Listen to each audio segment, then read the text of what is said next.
Okay. Good evening, everyone. Thank you for joining us tonight for the California Department of Toxic Substances Control, Exide Technologies Advisory Group Public Hybrid Meeting. Our meeting this evening is scheduled from 5:30 p.m. to 8 p.m. We would like to thank City of Commerce Senior Center for allowing DTSC to use this space for the Exide ETAG Public Hybrid Meeting.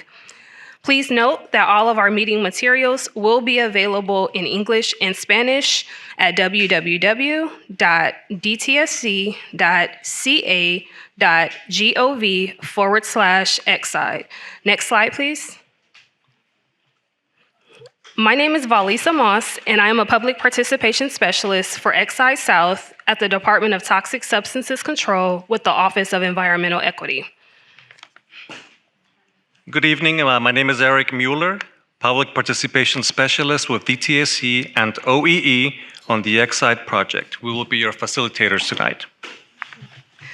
Please note that you should now be able to see our PowerPoint presentation on your screen for tonight's meeting if you are viewing online. Next slide, please.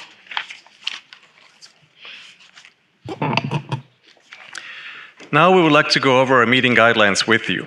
We want you to be aware that by participating in this meeting, you understand that this meeting is being recorded. You may be muted for background noise if you're participating online. The chat feature will be used for DTSC informational purposes. Please pay close attention to the chat to receive important DTSC information, contact information, and updates. We will allow for additional time after the public meeting to obtain information posted in the chat. We ask that you limit your comments to allow everyone the opportunity to participate in person and online during the meeting. This Exide ETAG public hybrid meeting will focus on sharing updates and foster a discussion with members of the Exide project community. We will invite feedback and answer questions on the residential cleanup, Exide facility, and other activities. For questions not related to tonight's presentations, please contact us with Exide questions by calling our hotline number 844-225-3887 or email us at exide@dtsc.ca.gov. Next slide, please.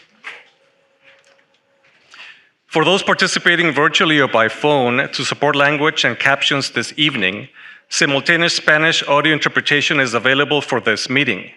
Click the globe interpretation icon at the bottom of your screen and select the language.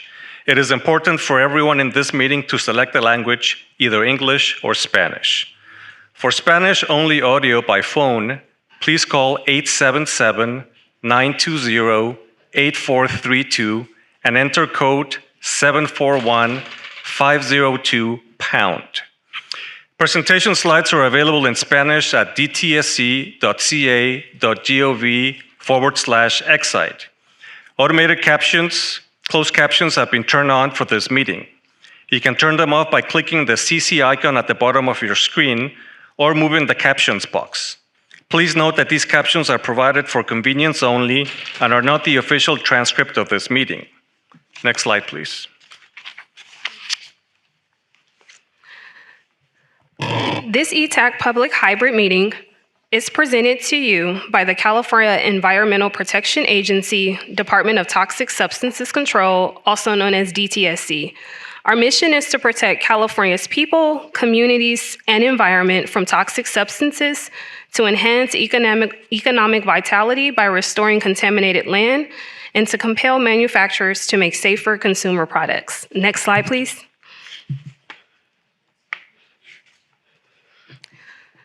For our agenda this evening, we will begin with opening remarks from DTSC Director Catherine Butler and ETAG Co-Chair Mark Lopez of East Yard Communities for Environmental Justice. We will then have an introduction from our new Deputy Director of our Site Mitigation and Restoration Program, SMRP, Elizabeth Thanberg. Next, DTSC's SMRP Branch Chief, Stephen Hariri, will give an update on the Exide Cleanup Residential Project, Parkways, and a discussion on sampling. We will also have input from DTSC Deputy Director Craig Schuler, who will be attending us virtually. We will then have an update on the US EPA NPL listings by Edwin Chip Polinelli, Assistant Director of the U.S. Environmental Protection Agency, Region 9. Then we will have a presentation by Wade Alman, Project Manager of LEA Environmental Inc. on third-party monitoring. We will also host an open forum for public comments and next steps. Lastly, we will receive closing remarks by DTSC's co-chairs, Director Butler and Mark Lopez. Before we move into our presentations, we would like to introduce our panelists for this evening. If you can please raise your hand as I call your name. Starting with our ETAG members present today, Mark Lopez, Rania Sapti, and Janet Scully. That's all we have, right? Next, we will introduce US EPA Region 9 Assistant Director Edwin Chip Polinelli and Wade Alman, Project Manager of LEA Environmental Inc. Next, we will introduce our DTSC staff, starting with DTSC Director Catherine Butler, SMRP Deputy Director Elizabeth Van Berg, SMRP Assistant Deputy Director Mehdi Batahar, Office of Environmental Equity Deputy Director Serlene Grant, SMRP Branch Chief Stephen Hariri, and Deputy Director Craig Schuler, who will be joining us virtually. Next, I would like to acknowledge any elected officials or their representatives who are here tonight. If you can please stand and introduce yourselves, the microphone will come around if we have any that are here today.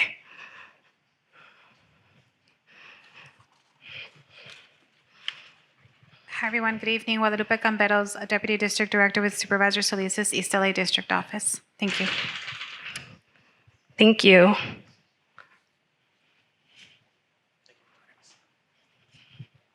Hi, everyone. My name is Crystal Mesa. I'm the field representative for Assemblymember Mark Gonzalez, and covering the City of Commerce, City of Vernon, and Boyle Heights areas. Thank you for being here. Do we have anyone else? No? Alrighty. Lastly, we would like to announce free blood lead testing services are provided here today with the Los Angeles County Department of Public Health located in the room right behind the double doors. Next slide, please.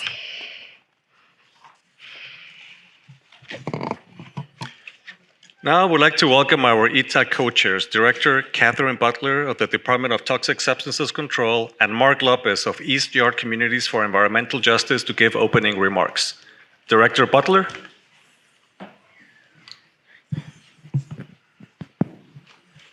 Thank you. Good evening. Thank you to everyone attending here in person and to those online joining hybrid.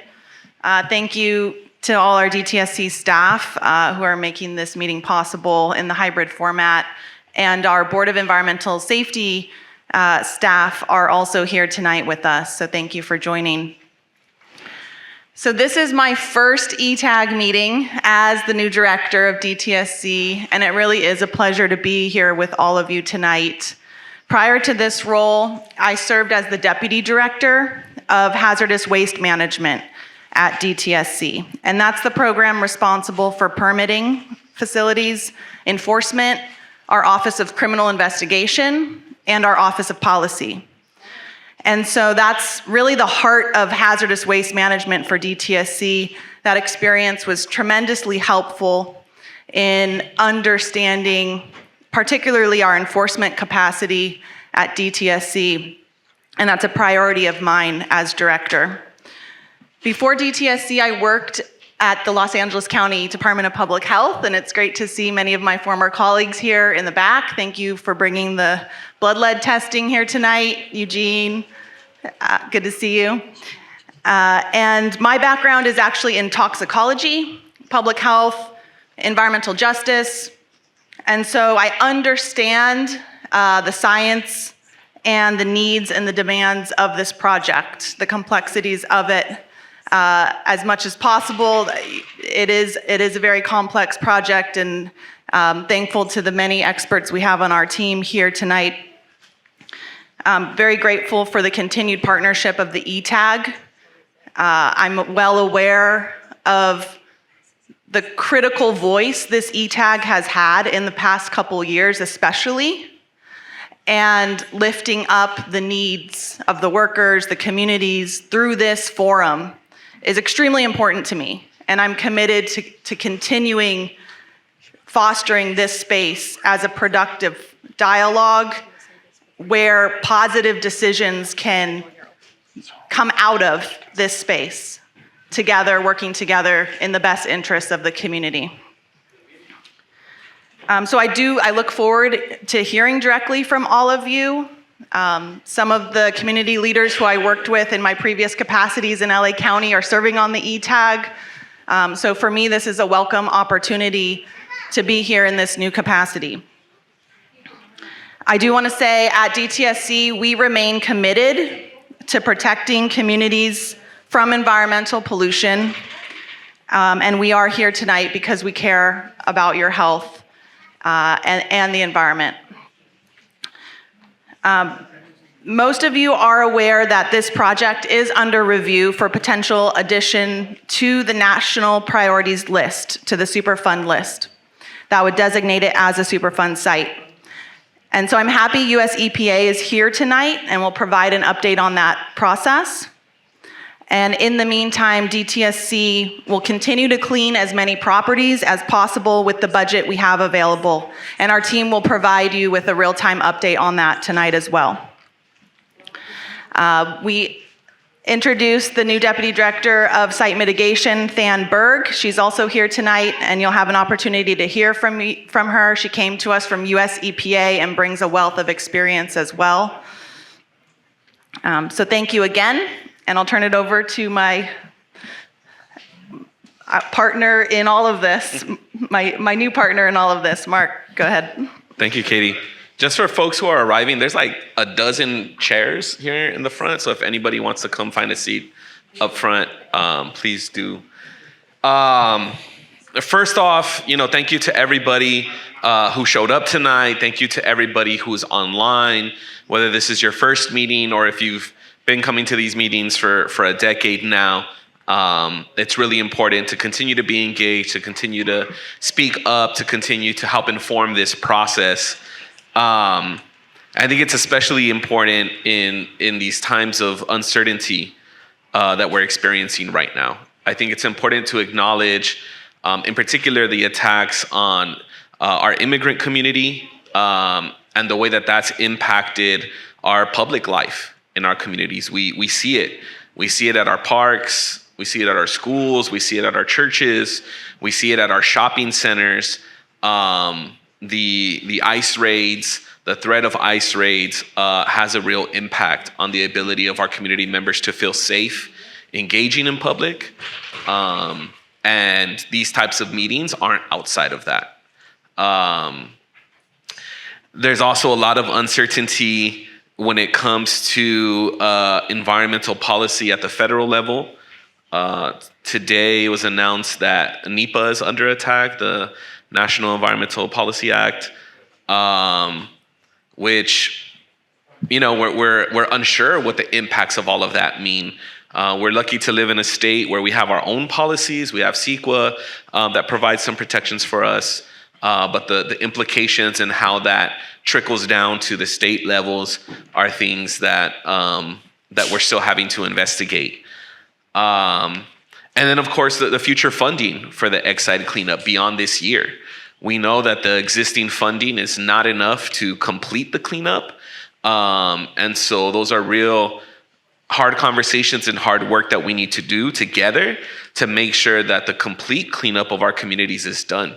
And that we don't have a gap in work. We don't want to end the year and then have to have all of the workforce that have been trained over these years have to go to other projects, and then we pick up the cleanup at some other point down the line. That's a huge priority for us, and is something that I think we should continually be talking about until we have the next round of funding secured for cleanup.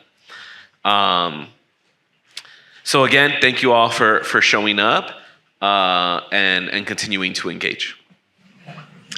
Thank you to our co-chairs, Director Butler and Mark Lopez. Next slide, please. Before we move forward, we would like to acknowledge two representatives that we have online, and that is Lisbeth Rosales with the City of Los Angeles, Karen Bass office, and Annette Trejo, LA County Board of Supervisors, Hilda Solis office. Thank you for joining us online. We would now like to welcome and introduce DTSC's Deputy Director of Site Mitigation and Restoration Program, Elizabeth Van Berg. Hi, everyone. My name's Fan Berg, and like they just said, I'm the new Deputy Director for Site Mitigation and Restoration. I've been with DTSC for about 6 months, new to state service, but not new to environmental protection.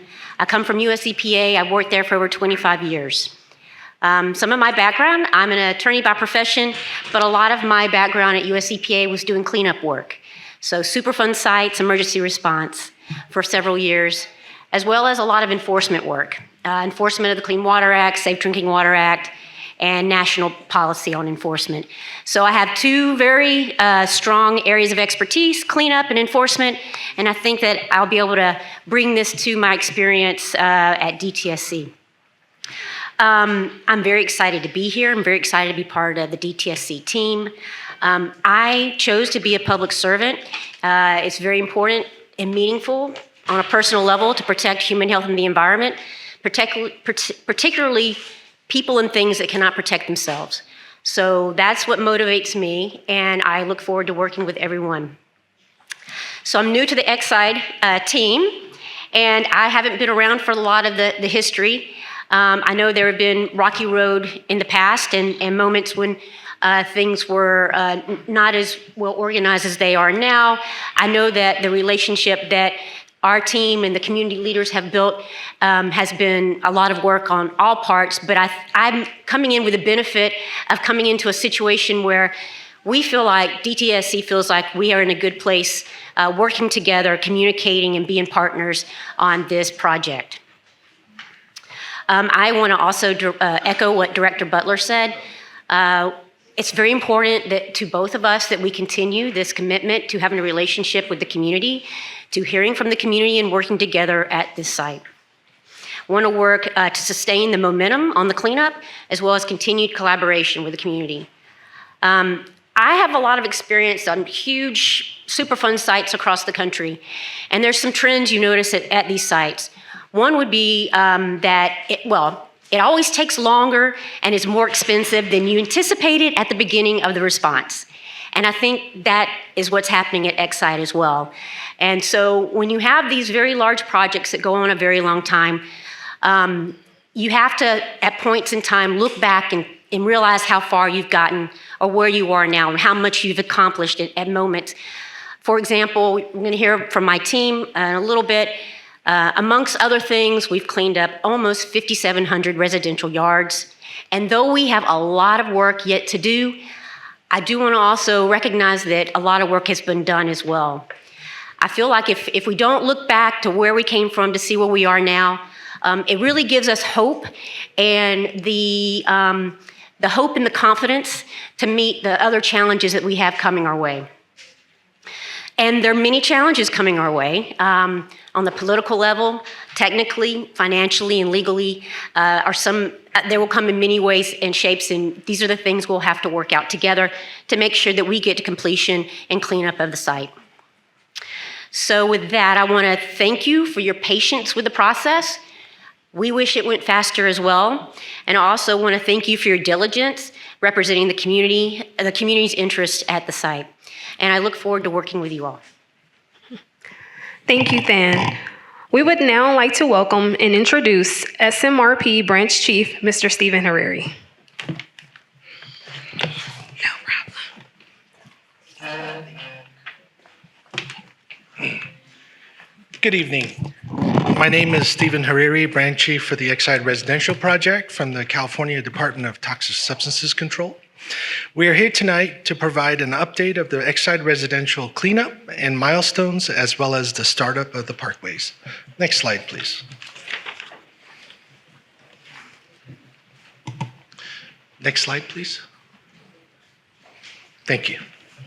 DTSA has completed the cleanup of a total of 5,696 properties out of the mandated 5,940 properties for this phase of prioritization. We anticipate completing this goal by June of this year. Despite a 40% inflation accumulated since approval of the budget in July 2021, DTSC, via continuous process improvements, generated $10 million in savings that was encumbered in the existing cleanup contract. This allowed DTSC to lower the priority threshold initially set to 200 parts per million to 190 parts per million and extended the cleanup operations in the field to the end of 2025. DTSC is committing all the existing funding to complete the cleanup of about 6,000 properties. While anticipating the response to our request for the national priority listing, DTSC will continue exploring all possible options for additional funding. DTSC continues to coordinate and work with the United States Environmental Protection Agency for the listing of the Exide project on the national priority list as part of the Superfund process. DTSC anticipates a response for the Superfund listing by the end of the year. Lastly, in response to the ETAG members' requests and input, DTSC has developed a verification and retrospective sampling program to revisit currently ongoing and previously cleaned up properties. This plan was submitted to the ETAG technical expert for review and comment. DTSC concurred with the ETAG technical expert comments and committed to additional sampling of a few selected properties in addition to that proposed as requested. DTSC will continue and looks forward to this collaboration with the working group for the next steps. Next slide, please. This slide presents the residential cleanup progress. The preliminary investigation area includes approximately 10,000 sensitive land use parcels. These parcels are comprised of single and multifamily residential properties, schools, parks, daycares, and childcare facilities. As of February, 5,696 properties have been cleaned up. 9,957 parcels or decision units have been sampled, and a remaining 600 parcels have not been sampled because homeowners have not provided access. Next slide, please. We have a total of 1,225 subblocks to clean up for the parkways. Cleanup of the North Parkway started this February, and out of the 796 subblocks, 2 subblocks have been completed. Cleanup of the South Parkways started in November 2024, and out of the 429 subblocks, 47 have been completed. For the parkways, we graduated a new cohort of 18 Workforce for Environmental Restoration in Communities or work program members with the support and participation of Local 300 last summer. The graduates were integrated into the cleanup with a majority participating in the parkways along with additional new personnel. During the start of any new project or team, operation and or health and safety discrepancies arise as the new team members are learning and gaining experience. These discrepancies are addressed by identifying the root cause and providing additional training, mentoring, and or monitoring. The operational and health and safety protocol compliance rates generally increase as the learning and experience of new individuals on the team increases. We would like to thank the members of the working group and the third-party monitor for their continued support and bringing issues to our attention. Next slide, please. A tailored public outreach effort has been implemented for the parkways cleanup. Door hangers and work notices will be posted a minimum of 72 hours for the impacted community members to alert them of the upcoming cleanup in the area. Also, a Parkways interactive map coordinated with each city will post the anticipated schedule for the cleanup. Community members can always call the Exide hotline or reach out online via the Exide Cleanup Feedback Management System to ask questions, report issues, or leave comments relating to the Exide cleanup effort. Next slide, please. We would like to reassure the field workforce that DTSC has made all efforts to continue the work in the field until the end of the year. This chart presents the anticipated workforce projection for the residential and parkways cleanup projects, denoted in green and yellow, respectively. We started cleanup during February of 2024 for the residential cleanup project, denoted in green, and have maintained 20 crews in the field with an increase to 25 crews starting in September 2024. The parkways were started in November of last year, denoted in yellow. We have adjusted back to 20 crews in the field for the residential cleanup as of this month, denoted by the black dotted line, and residential crews were transferred to work on the parkways. Similarly, the residential cleanup crews and pace will be scaled back gradually between March and May, with additional crew transfers to the parkways. This effort will maintain an average total number of 30 crews on both projects and preserve workers' employment until the end of this year. Next slide, please. DTSC would like to thank the members of the ETAG for their continued support, attendance, and participation, as well as the members of the community tonight. As always, I would like to thank all the residents that have signed up for the cleanup and welcome us in their home. I would like to thank the same residents who have been very gracious and understanding regarding the cleanup of the parkways located directly outside their homes. We're also very grateful to all the field workers who continue to keep this project going every day. For those field workers who are attending this meeting, please extend our sincere gratitude and thanks to your colleagues. We thank you all for your time and attention during this presentation. If you have any questions, please contact me directly. Next slide, please. There. Thank you.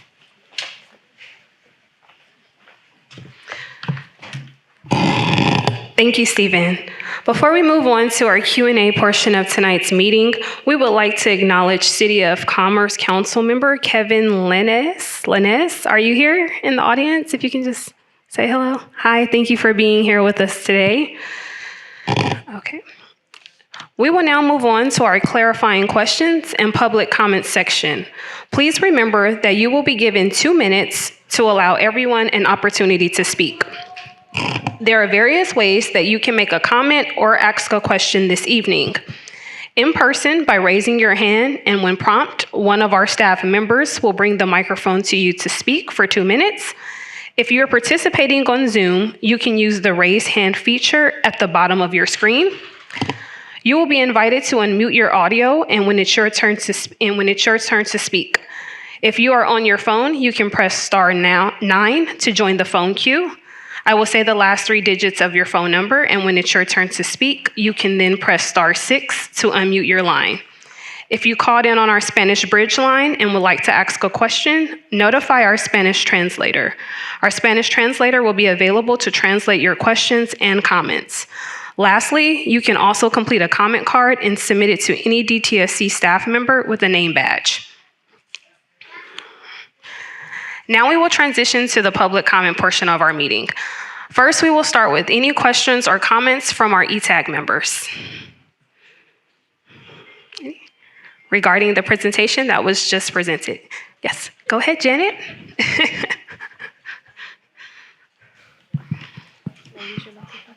Hi, I'm Janet Scully from LA County Department of Public Health. I'm sorry if I missed this, but if I missed it, maybe other people did too. So I'm thrilled to hear about the $10 million surplus that will be utilized to clean more homes this year.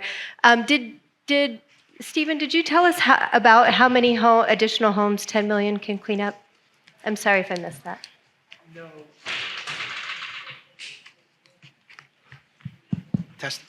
No, but we estimate around 100 at least. Thank you. They vary in size and shape. Thank you. Go ahead. Mark, did you have a question? Go ahead. Yeah, I don't know if this is Steven or maybe for other folks, but I know at the end of last year, a lot of workers were reaching out, kind of hearing different things about when their work on Exide would be up. And so I'm wondering if there's been some sort of consistent or uniform information that has been shared across all workers. That way, questions and rumors kind of get dispelled. Thank you. And you're absolutely correct that we heard the same rumors. What we have tried to do is talk to the workers via the contractors. We have had meetings. Those are general meetings for all the staff.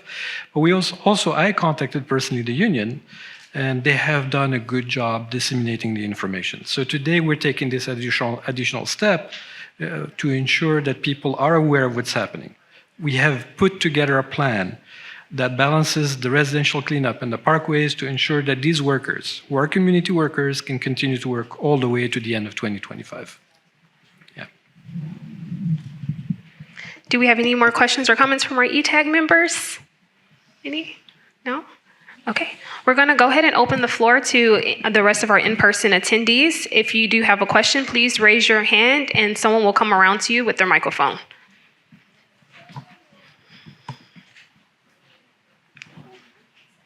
No questions? Okay. No questions in person? Okay. We're going to go ahead and move on to the virtual part. Oh, do we have one? Oh, okay. Right here. Hola, sí. Buenas tardes. Bueno, todo se escucha bien bonito de cuidar el medio ambiente de la población y la comunidad. Mi nombre es Mirna Borges, yo soy de la ciudad de Mayville. Creo que la ciudad de Mayville ha sido una de las ciudades que más ha sido impactada por la contaminación. De hecho, ahorita yo he visto en lo que es en internet que lo que es el aire tiene una contaminación equiparable a Disneylandia. Okay, so I'm talking about the city of Maywood, and it seems to be one of the places that is most impacted. And I've been looking on the internet, and it seems to be one of the most impacted areas with air contamination, air pollution, other than Disneyland? Sí, correcto. Correct. Y lo que yo veo aquí es cuánto tiempo van a tardar en salud pública, qué bueno que están aquí, y en lo que es el medio ambiente, de checar las compañías que están contaminando el aire y el agua y la tierra de nuestras comunidades latinas. ¿Cuándo van a actuar realmente? And so what I really want to know is when the people that are here that are working on air pollution and that are working on public health, how long is it going to take you to be able to identify which of these companies are creating the pollution? How long is it going to take for something really to happen? Porque yo lo que he visto, por ejemplo, en la ciudad de Mayville, el impacto ha sido grande. Cáncer, muchas personas tienen cáncer. He visto los números de niños que tienen problemas de salud mental y creo que se tiene que hacer como salud pública, hacer una investigación más a fondo cómo afecta esta contaminación tan fuerte a los niños. And so I've seen in the city of Maywood that the impact has been quite extreme, and that we have many cases of cancer. We have children that have problems with mental health. And I want to know when public health is going to do an investigation, especially on the impact to the children. Ahorita se ve, por ejemplo, que hay 4 compañías en la ciudad de Vernon que creo que le hemos estado diciendo a nosotros que las retiren, que es una que está que es como deshacen animales muertos. Okay, so in the city of Vernon, there are 4 companies, and there's one in particular in the city of Vernon. They do recycling of dead animals. Que realmente cuando está operando esa compañía no se puede ni respirar ahí. And when that company is in its operations, you cannot even breathe. Y así hay varias compañías. Creo que están dentro de las ciudades. Deben de buscar la manera de cómo sacarlos de ahí. And so they're in several cities, but there should be a way to get rid of them from there. Gracias. Thank you. Thank you for your question.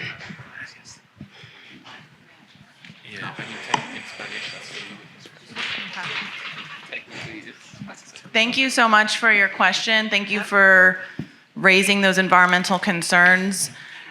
This project is focused on cleaning up lead in the soil, but for the exact reason you mentioned, the multiple sources of contamination in communities like Maywood, multiple sources of pollution. That's why we are very serious about this project, this piece of the whole equation of the lead in the soil.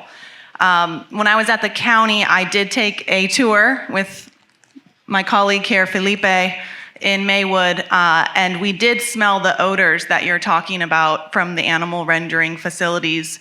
And I know that sometimes schools have to shut down their activities because of those odors. They can be so strong.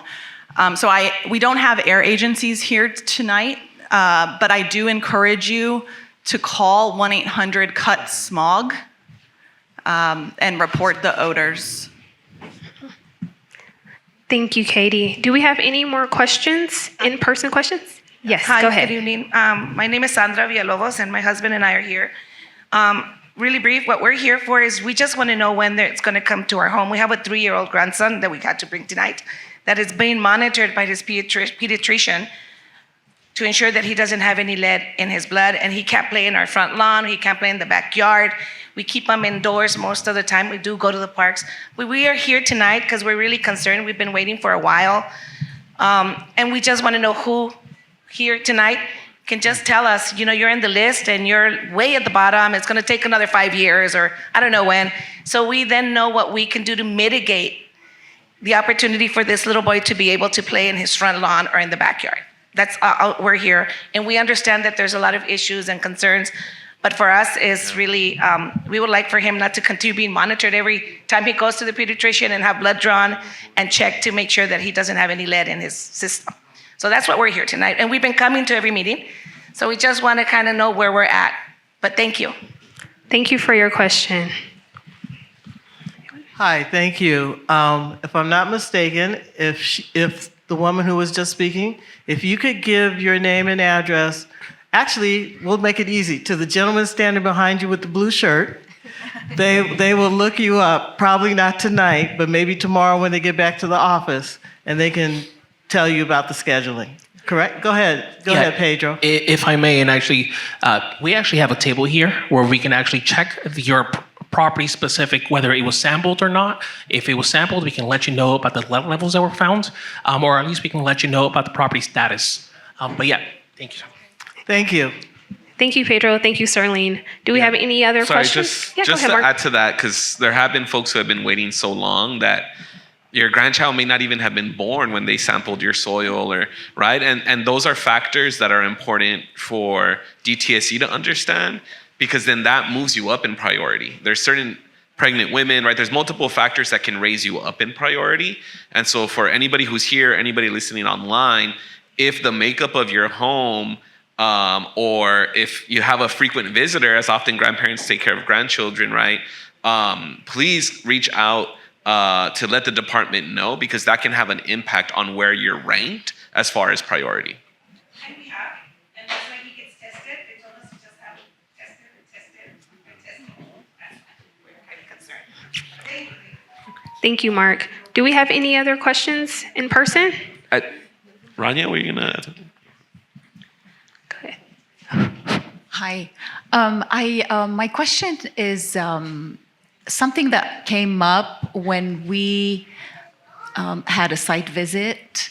And I remember that we saw workers with coveralls that were ripped, which meant that their clothes were getting potentially exposed to the contaminated soil and going home with it. And I remember that the issue of coveralls and Tyvek was a whole thing up, and you were going to investigate what folks prefer, what's going to work better. And I don't, I was wondering what had happened to that conversation. If you've had it, what's the decision? And that's the question is for the staff. Thank you, Rania. Dr. Sapti, I believe we have disposable coveralls. We also have the cotton ones that are laundered professionally, and that's where we decided. Okay, and so can we be sure that folks are given sizes of Tyvek that are large enough so that they don't rip? Some folks from the community have reported that they've seen workers going around with ripped Tyveks. It's not Tyvek, it's coveralls.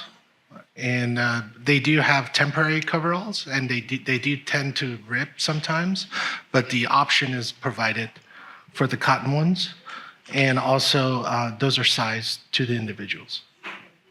But if you do see the problem, please bring it up to our attention. And if the workers have the same issues, please let us know, and we'll follow up with it. Okay, and I'm wondering if the third-party monitor has, or some of the folks on the ground or represented here, if they've noted that, and if that has been brought up to your attention, and if it's being followed up on. I can't recall currently, but if it is brought up to our attention, we will address it. Okay. Sorry, Rania, can you just expand a little bit why it's dangerous to have ripped coveralls? Just because folks may not fully understand, and especially for folks in the field, it might not seem as big of a deal of like, oh, so what, it's a little ripped, it lets me move a little more or something like that. What is the risk of that? Yeah, so the reason folks are wearing coveralls, and whether they're the disposable type or not, it's so that they don't take home clothes that are very possibly contaminated with the very dust that they're cleaning up, which contains lead. When our clothes have dust on them that have lead in it, we take that in the car, we take that home to our children, we take that home to our pregnant partners or family members, and children, in particular, children are at very high risk of getting damage to their bodies, namely their central nervous system, their brain development is impacted when they're exposed to lead. And the problem with lead is that it goes in the body and it doesn't just get excreted. You know, kids don't just pee it or poop it out. It actually accumulates in their body, and it's just continues to stay in the body, in the bones as the child grows. And so every little bit counts, because half of that amount will come out of a human's body in 35 years. It takes 35 for half of it to leach and get out of the bones of the body. And so it is important that we protect our families very much by not taking soil that has lead in it home.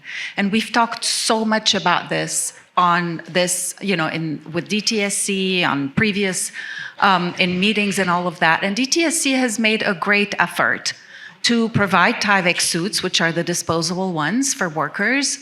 And there is also the choice of wearing, clothing, coveralls. Coveralls are taken off before people go home, and they're laundered by DTSC, meaning they don't go home. Now, I will then shift to folks that are wearing a Tyvek suit. If you have a Tyvek suit on and it's ripped, it defeats the purpose.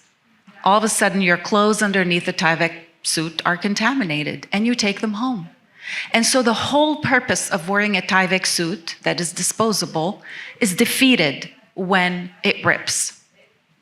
And so, folks may think it's more comfortable and all of that. Unfortunately, coveralls and Tyvek suits are not the most comfortable. I know that the staff here at DTSC has worked very hard on trying to find solutions. And we've even talked with some workers and said, if you have solutions, suggestions, the color of the coverall, that was something that I brought up before. It's a very dark navy blue. I suggested a lighter blue or a lighter color. Please offer it to DTSC, because they are trying to make a difference. Now, when it comes to disposable suits, they should not be worn more than once. They definitely should not go in the car or go home. And if they are ripping, it probably means the suit is too small. With Tyvek suits, the larger they are on our bodies, the more room we have to wiggle in them and to move. And so it is one of those clothing items where it actually is much better that they be big rather than small. So if I'm a size whatever, medium, I certainly should be wearing a large Tyvek suit or larger. And so that is an item, an awareness item that maybe would be helpful to spread around. And also, if it's ripping, that should be reported to the third-party monitor when they're going around, and they probably are seeing it, but that needs to be brought to the attention of DTSC.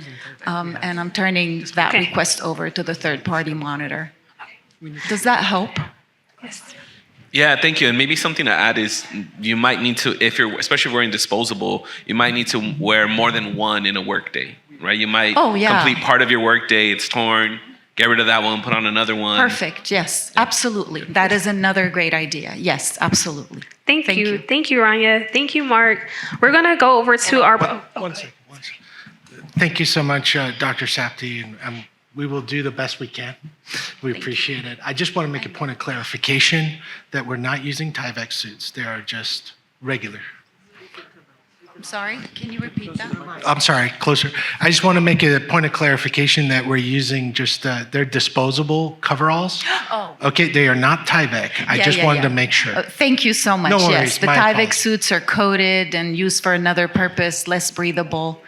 You're right, they are disposable suits and not Tyvek, yeah. Thank you so much. Okay, so I just want to clarify. So are you getting reports that the disposable suits, not Tyvek's, they're ripping? Right. Okay. Yes, they are ripping, and we saw that when we Okay, had so a we can check with visit. the contractors on the sizing issue. It sounds like that would go. Yeah, so maybe they change them more often in the day, or they wear larger sizes, or they wear the other coveralls instead for those particular folks. Thank you. Thank you. Thank you all. We're going to transition to our public comment cards. Do we have any public comment cards that have been turned in, Jordan? No? Okay, now we can go ahead and transition over to our virtual portion. Rico, do we have anyone on the line with their hands raised? No? Laura, do we have anyone on the Q&A with questions in the chat box? Yes. Okay.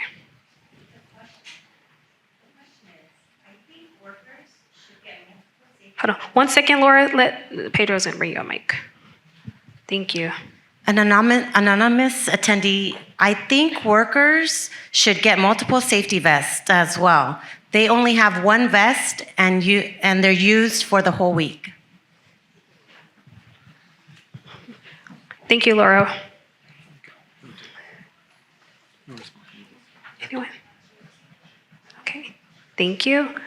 Pedro, 1 second, we're gonna transition to the next presentation. If you did still have questions in person, we do have 2 more comment periods that we will open back up, okay? So we're just gonna transition and then go ahead, Mehdi. Yeah, very quickly, because we want to make sure, since many workers are here today, we are not going to compromise your health and safety. If you have a vest that's ripped or the color is faded or because it needs to be bright, when you have equipment that's supposed to cover the health and safety, please make sure to let your company know. And we also have LEA, the third party that's observing. Please talk to them, talk to DTSC, but we want to make sure that you're safe. So any type of health and safety equipment that you guys need, you should have access to it. Thank you, Mehdi.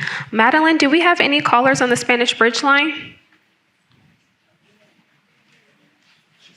No? Thank you, Madeline. There you go. Okay. Thank you, everyone, for your questions and comments. We will now transition back to the presentation. Next slide, please. Now we would like to welcome and introduce Mr. Edwin Polinelli, Assistant Director, U.S. EPA Region 9, Southern California Field Office. Hi, good afternoon. I'm Chip Polinelli. I am Assistant Director for Superfund, EPA Superfund in Southern California.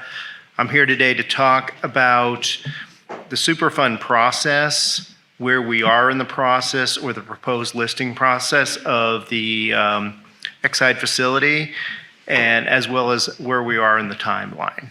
So, next slide. Oh, next slide. So what is Superfund? Superfund was established in 1980 to identify, assess, and if necessary, clean up some of the worst contaminated sites in the nation. We operate under 4 sets of goals. The goal is to protect human health and the environment, involve communities in the cleanup or the cleanup decision and process, make responsible parties pay for the cleanup if possible, and most importantly, return contaminated properties to beneficial reuse.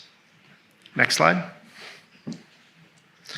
So where are we in the Superfund process? We're in what we call the assessment stage, and we have been looking at the Exide facility to determine if it qualifies to be listed on the NPL or the National Priorities List, which is a list of Superfund sites.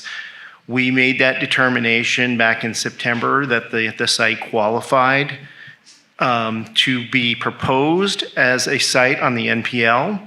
And as you can see from the slide, that's where we're at. We're in the assessment stage. We went out to public comment. We received 35 public comments. Two sets of those comments were in opposition, and I'll talk a little bit about that when we get to the timeline.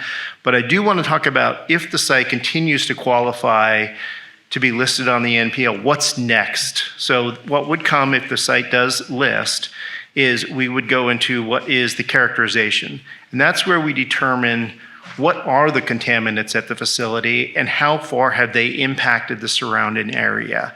So, we propose the site based on a volatile organic called TCE, but that doesn't stop there. If the site does list, we would look at other compounds, we would look at metals, we would look at other VOCs. So that step is where we first look at it and we determine what are the possible ways at which the site would be cleaned up, or what the surrounding area, if it did extend to the surrounding area, how it would be cleaned up. And then what we do as EPA, we propose a decision on how we would clean it up, and that's called a record of decision. And that is basically where we are at. That's the decision process. Then it goes into cleanup. And ultimately, the goal is to delete the site. So there is an end process as well for the Superfund process. Next slide. So where are we at with the listing process? We have evaluated the site for qualification. It does qualify. We did propose it. The state concurred on the proposed listing. We publicized the listing in the Federal Register. We went out to public comment in September. It was a 60-day public comment period. Based on the request of the community, we extended that public comment period for another 30 days. So our public comment period ended in December of 2024. And where we're at as EPA is we're reviewing those comments. We are working on what we call as a responsiveness summary. And that would be included in the public record as we move down the process. If the site continues to qualify to be listed, we would then Federal Register the listing, and it would be added to the list of Superfund sites. Next slide. So to go over the timeline a little bit is in July of 2022, that was when the state of California asked EPA to consider it to be listed. We assessed it, we went through we used existing data, we took our own data as well, and that's where we determined the site to qualify for the NPL listing. We proposed it in September and went out to public comment, period. I'd like to talk a little bit about where we are assessing the comments. Like I had said previously, we received 35 total comments. 2 sets of comments were in opposition. We've been working on those comments. The basis of those opposition comments were the two parties contended that EPA did not demonstrate attribution. And what that means is we couldn't demonstrate that the TCE contamination in the groundwater was a result of Exide's operation. The other basis was that we didn't demonstrate that there was connectivity or where the compounds would go from the upper groundwater layer to a lower groundwater layer, and the lower groundwater layer is where the aquifer or the groundwater is used for drinking water. So we have, as a region, EPA region, we have been working on and completed a technical memorandum which addresses the two issues, the attribution or association of TCE with operations with Exide, as well as the connectivity between the groundwater zones. That technical memo has been reviewed by headquarters, and the next step is we will make that technical memorandum available for public comment so we haven't made it available yet, but we will, and we will publicly announce when that's available for public review. I don't have a timeline on that, but it will be available for public review before we move forward with our decision. That will be a 30-day public comment period as well. So that's really where we're in our next step, is we've evaluated the comments, we've addressed the comments in a technical memorandum, and it will be made available for public comment before we make a decision on whether to proceed with the listing. Next slide. I just wanted to provide, if you're curious of what the exact sets of comments were, both in a positive and opposition, I listed a website where you can go to the public record and review those comments. More information about EPA's process, our proposed listing process, there's a website there. I can be reached. My name here is Chip Paulinelli. I can be reached for questions. I've also listed Leslie Ramirez. She's our NPL listing coordinator, as well as Rusty Harris Bishop, who is a section manager that reports to me. And if the site continues to list, it will go in our branch for further assessment. So thank you. Thank you, Chip. Next slide, please. We will now return back to our clarifying questions and public comment section in regards to the presentation that you just saw. Please remember that you will be given 2 minutes to speak to allow everyone an opportunity. You can raise your hand more than once. There are various ways that you can make a comment or ask a question. In person, by raising your hand, and when prompted, one of our staff will come with their microphone. If you're participating on Zoom, you can use the raise hand feature at the bottom of your screen. You will be invited to unmute your audio when it's your turn to speak. If you are on your phone, you can press *9 to join the phone queue. I will say the last 3 digits of your phone number when it is your turn to speak. You can then press *6 to unmute your line. If you called in on our Spanish bridge line and would like to ask a question, notify our Spanish translator. Our Spanish translator will be available to translate your questions or comments. Lastly, you can complete a comment card and submit it to any DTSC staff member with a badge. We will go ahead and transition into the public comment period. And again, we will start with questions or comments from our ETAG members. Go ahead, Mark. Yeah, thank you, Chip. On other projects with EPA and DOT and DOJ, given directives from the Trump administration, it's varied from having events canceled to completely ghosting us. We've heard from some staff specifically saying, we can no longer talk to you, we can no longer talk about these topics. We cannot have any of our staff attend any of these types of events. And so I know I've had the question and appreciate the opportunity to ask if, because I've heard that for these types of cleanups, it's a bipartisan issue because red state, blue state, everybody's got some horrible contamination they got to deal with. But I'm wondering if if there has been any impact given directives from the Trump administration, even if delayed timeline or anything like that, that might be good for us to know. Okay. In regards to our accessibility, I can say you feel free to call me.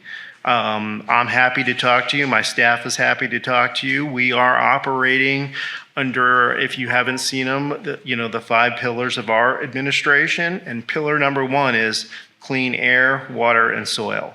And we are operating under those principles at the direction of our new administrator. And like I said, if you would like to talk to me or meet with us, I'm happy to meet with you. So please feel to reach out. Thank you, Chip. Go ahead, Rania. Hi, Chip, thank you for your presentation. And I wanted to ask if you could just provide a little bit more clarification about the water contamination issue. I've heard people be worried about drinking the water, not sure if that contamination from the site, if that is going into drinking water or affecting a body of water of which drinking water is pulled, and distributed to folks. Just what if the water is contaminated potentially, and I know that was a strong basis for moving it to being prioritized. People are worried about drinking their water. So can you please explain what the threat is and what water body impact that it will impact, and is it drinking water? Yeah, and I'm going to have to keep it at a very broad level because the site assessment and how we evaluate the contamination which in that drinking water aquifer is very limited to the water beneath the site. We haven't gotten to extent. So what we look at when we evaluate a site for MPL listing is what is the potential? Has there been a release? And what we determined is there has been a release, a documented release of a hazardous substance into both the upper zone, which is not a drinking water zone at this time, and it's migrated to the lower zone, or that is the basis at which we propose the site. Whether it impacts a drinking water well or not, that would be based on a potential impact. So we don't have a conclusive statement, as well as what most people are drinking, your municipal water, it goes through a treatment plant, and it's treated for those kind of compounds, and there's strict regulations that they output it, which you get your tap water, it is cleaned by the treatment facilities, both for volatile organics, other contaminants of concern. So at this point, from an Exide standpoint, what we can tell is right now, as I can only speak to, that we have evidence that it has migrated. There's been a release at the facility of TCE. It's migrated to the upper zone, and it's migrated to the lower zone. And that's what we addressed in the technical memo, because that's what the claim was, is we didn't demonstrate enough evidence that there was migration from a perched zone water to a lower zone, which potentially could be a drinking water zone. And thank you for clarifying. And the last question about that is the contaminant the spill that happened, the nature of the contamination in that spill, would it be something that the water treatment plants would treat and remove or test for? Specifically. In your opinion. Yeah, I mean, that's a very general question without, again, what I can say is municipal water districts, they treat and they analyze to assure contaminants of that type are addressed pre-treatment before it goes to your tap water. Okay. Thank you for the specifics and the non-specific information. Thank you. Thank you, Rania. Do we have any more ETAG members with any more questions before we open it up? Okay. Pedro, do we still have a person? Yeah. Could I add just one thing real quick? Oh. Just real quick. So hearing from US EPA that they're going to put the this technical memo out for public comment, and I just wanted to kind of explain from my opinion, this is a good thing, because the decision made to be put on the national priorities list, it is based on whatever's in the administrative record, and that administrative record has to be out to the public for notice and comment. So adding this technical memo in there and allowing folks to have notice and comment makes it a stronger record, makes it scientifically and legally more defensible. So I just wanted to, if folks were concerned about the delay, I think overall this is not a bad thing. So I just wanted to throw that out there for your consideration. Thank you, Than. Okay. Yeah, go ahead. We have a question? Yeah, go ahead. Hi, I'm Liz Reese. I'm a community member, ETAG member, and former Board of Environmental Safety member. I just wanted to clarify my understanding related to the contaminated water beneath the Exide site was that it has been a known issue at the site. However, it wasn't because the area, the aquifer beneath the Exide facility wasn't deemed a source of drinking water. It wasn't originally addressed. And so I don't agree with that, of course. I think it should have been dealt with when the investigation first occurred, when the contamination was first detected.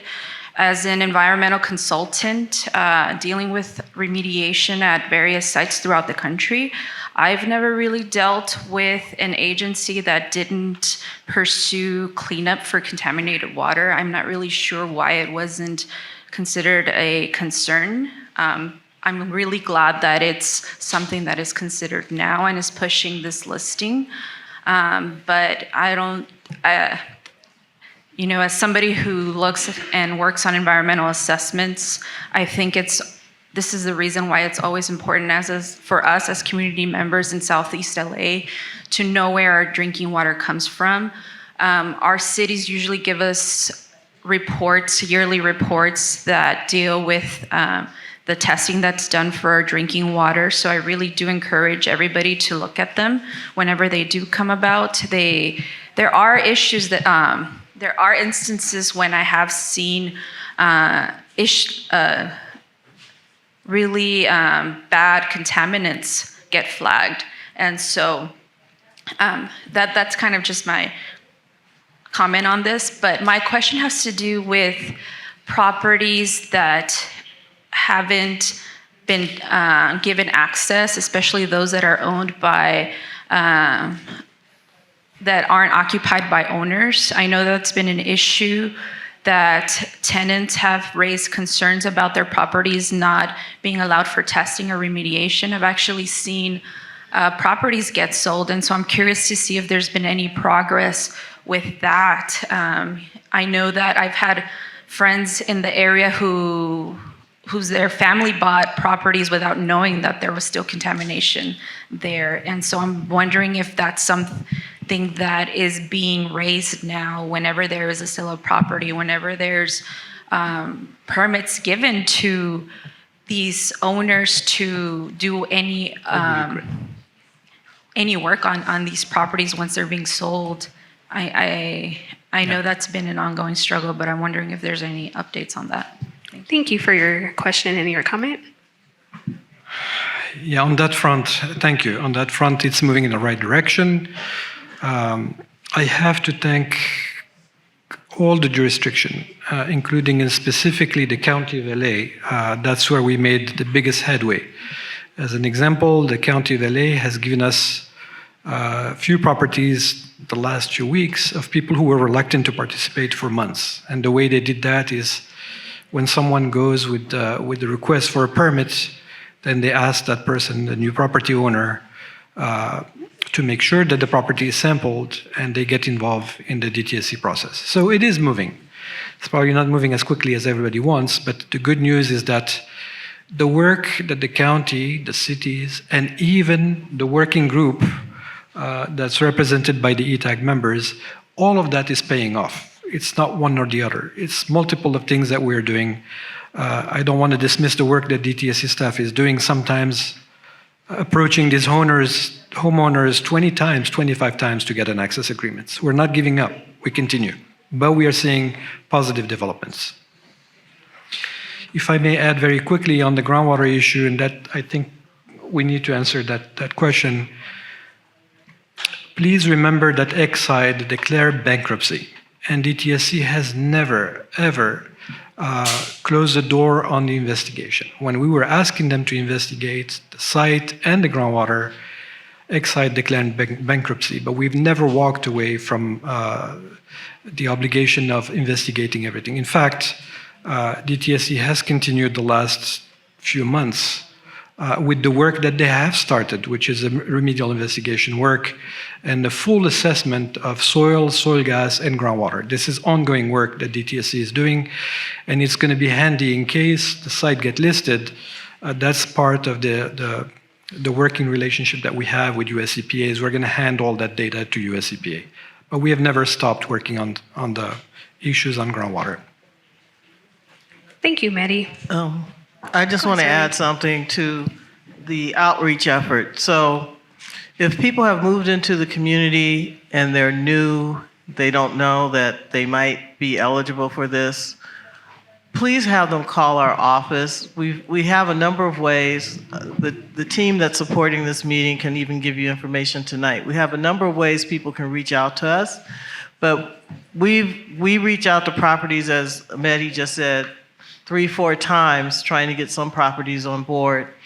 And if you know, if your neighbor, if your friend, if your relative is in the area and they haven't ever heard from us or something, please have them reach out to us so that we can find out if they're eligible to participate. Thank you, Sarlene. Go ahead.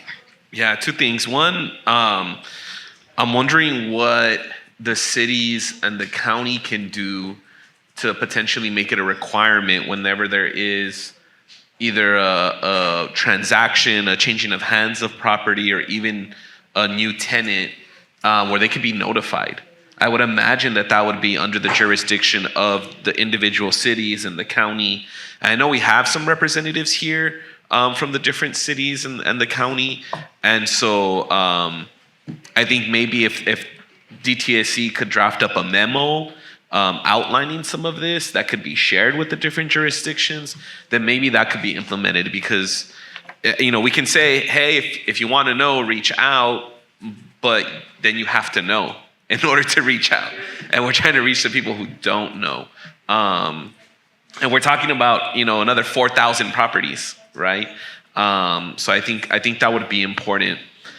I think on the second item, thanks, Liz, for bringing those issues up about water. I think, all of our DTSC staff representatives that are up here right now, none of them were at this table when this table was formed, right? And so there was conversations, there was information that was shared at that time. And I remember specifically some DTSC staff sharing that there wasn't a plan to excavate at the Exide site, and that was the reason why they weren't gonna prioritize doing like the sampling of groundwater and anything subsurface. And I think at that point there was still some.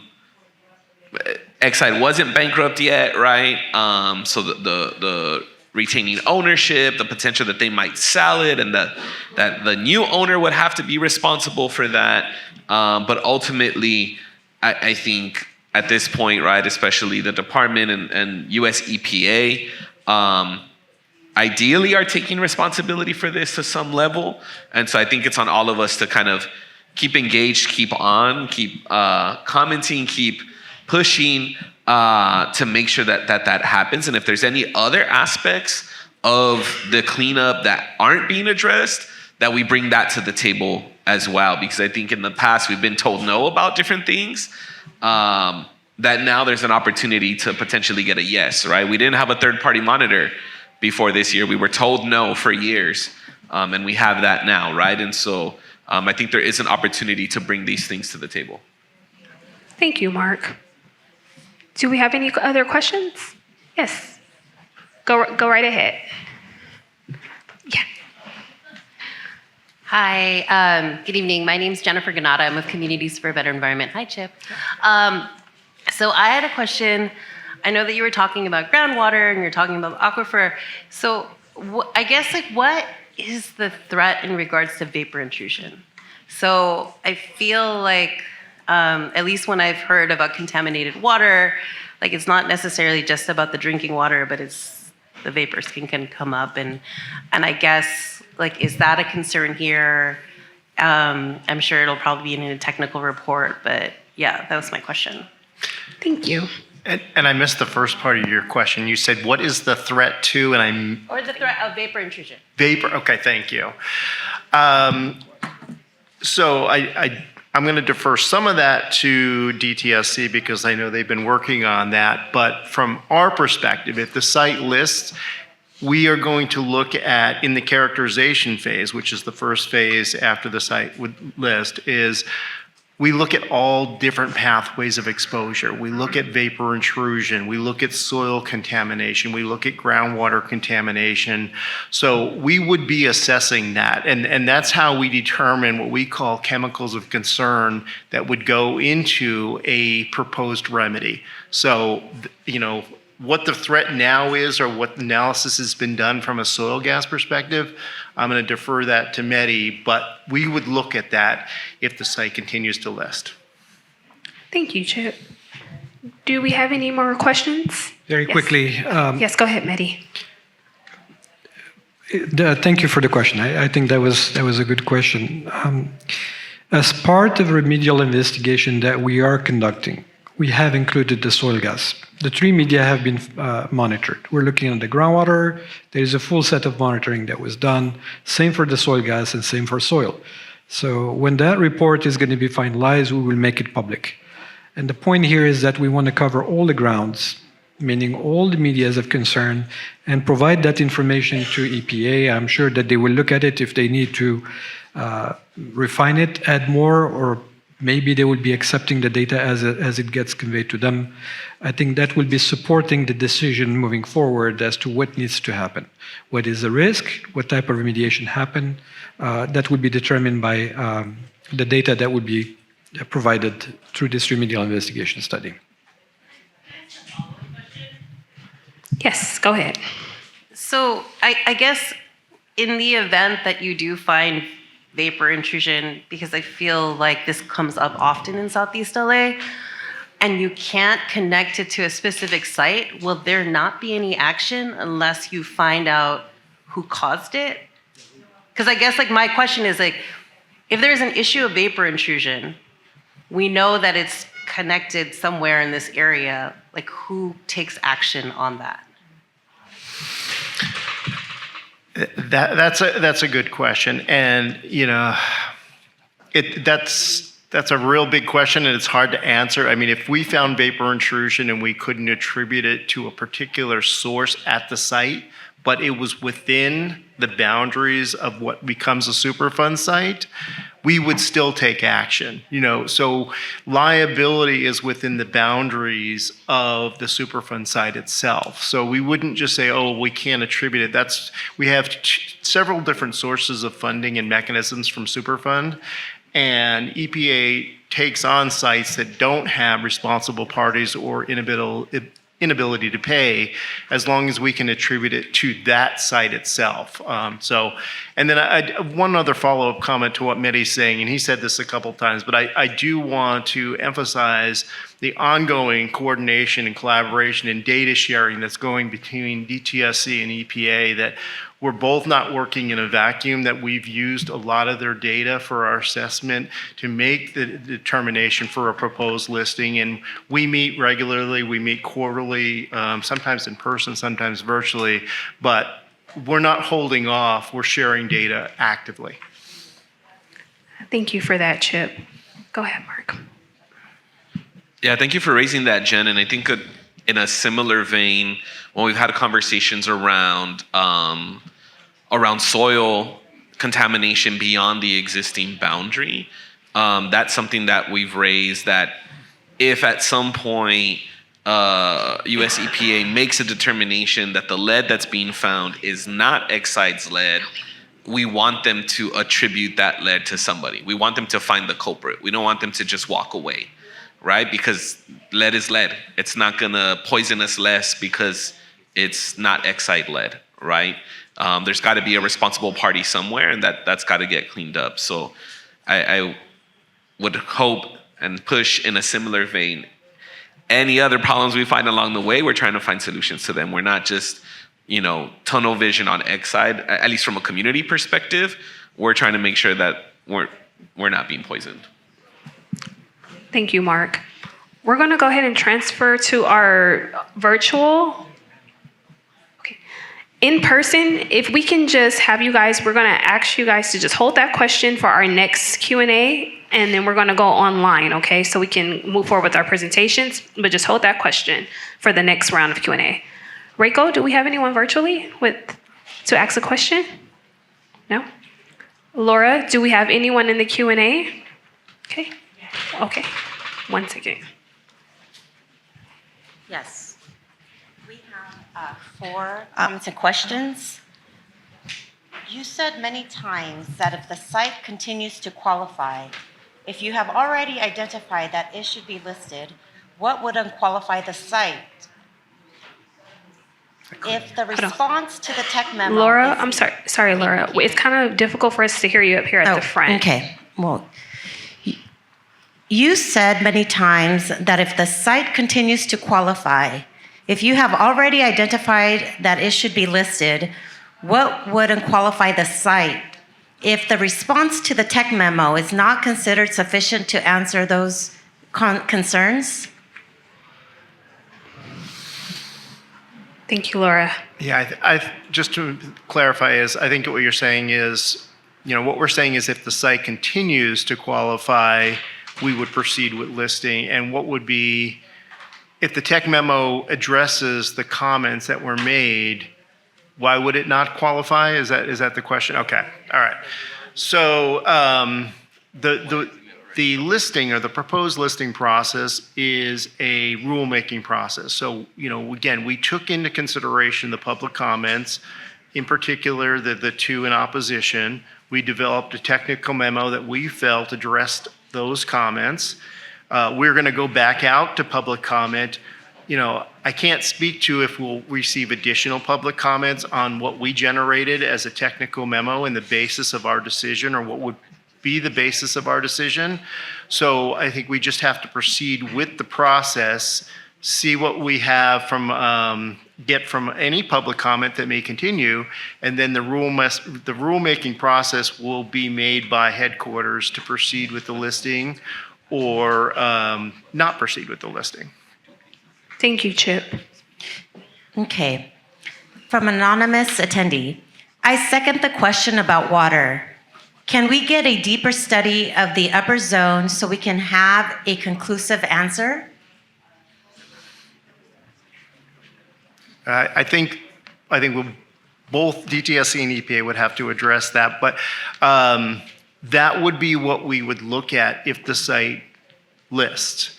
We would do an extensive characterization of both the upper zone, which is a very shallow perch zone, and as well as the lower zone, and determine that extent of contamination. How far does it go beyond the Exide facility? So that would be a part of our characterization if it proceeds to list. Thank you, Chip. Go ahead, Laura. Okay.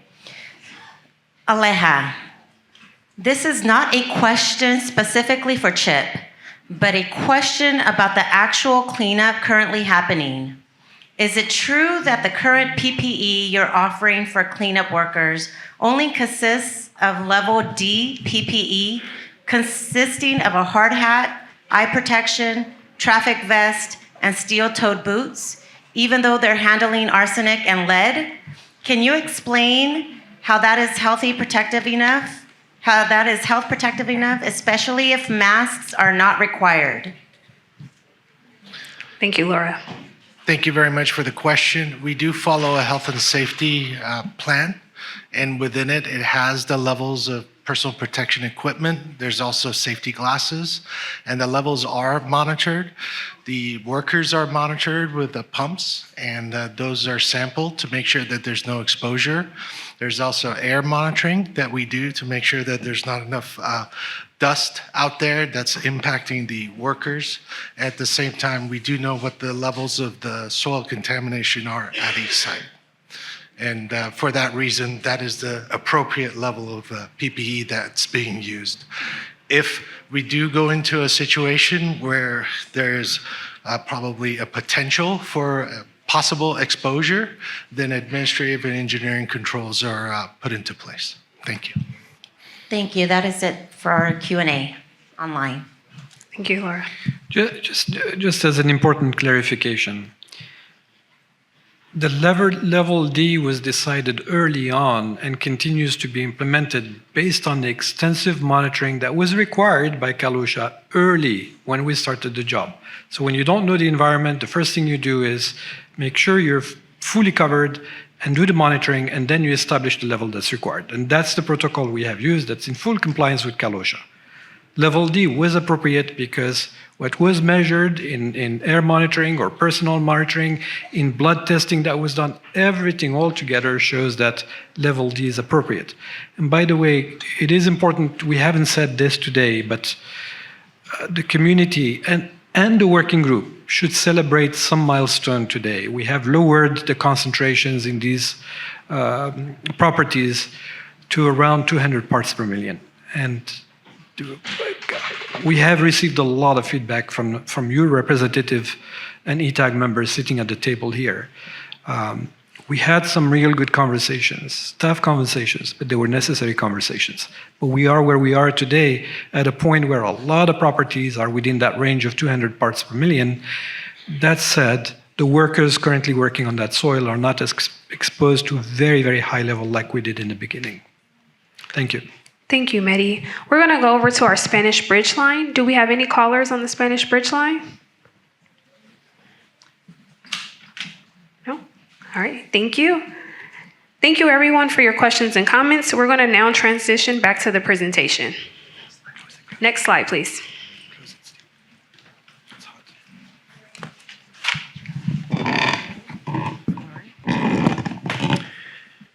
I would like to welcome and introduce Mr. Wade Allman, Project Manager of LEA Environmental Link, to provide a status report on the third-party monitor. Mr. Allman?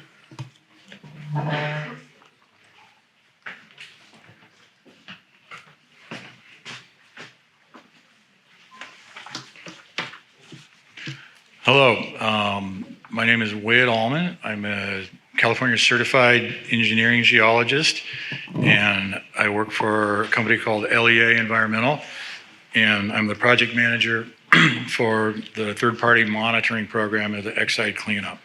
Next slide, please. I'm going to tell you what we are, how we work, and then hopefully short, and then give you some examples, some real-world examples of our findings, excuse me, in our third-party monitoring program that we've been doing for a year.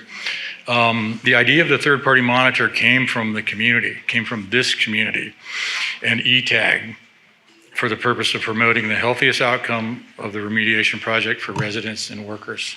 Next slide, please. So we're funded by DTSC, but we're not directed by DTSC. We work for the community, and it's super important. We are independent party observing and monitoring the remediation program being conducted by DTSC. We conduct unannounced independent inspections of all the residential cleanups, as well as the parkways now. We are the eyes and ears of the community. Our 4 inspectors are young environmental scientists, most from the local community. Next slide. Okay, I'm not going to go into the details of this confusing looking drawing. Suffice to say that on the left side is the way it used to be, with the communities talking to DTSC and DTSC talking to the contractor, and that was it. And so on the right-hand side is the envisioned way it works now with us, and we're the big blue ball in the middle, allowing communications directly with the workers, with the contractor, and with the community, as well as DTSC. The goal, you can see written on the bottom there, and I'll just read it because it's important, is to encourage thorough and safe cleanups to make homes safe from elevated lead concentrations in soil by documenting contractor compliance with the project operations plan and health and safety plans. Next slide, please. Okay, so that's what we are. This is a slide about how we work briefly. We use an electronic checklist that we developed on a customized app, and our inspectors carry it on their iPads out in the field. And they take lots of photos as well. Over on the lower left corner of the slide, you can see sort of an example of what our reports look like. And on a weekly basis, we report our findings to DTSC, the trends in what's happening out there. And you can see a little cartoon of the example weekly report we present to DTSC. It's important to note that it doesn't just stop at DTSC.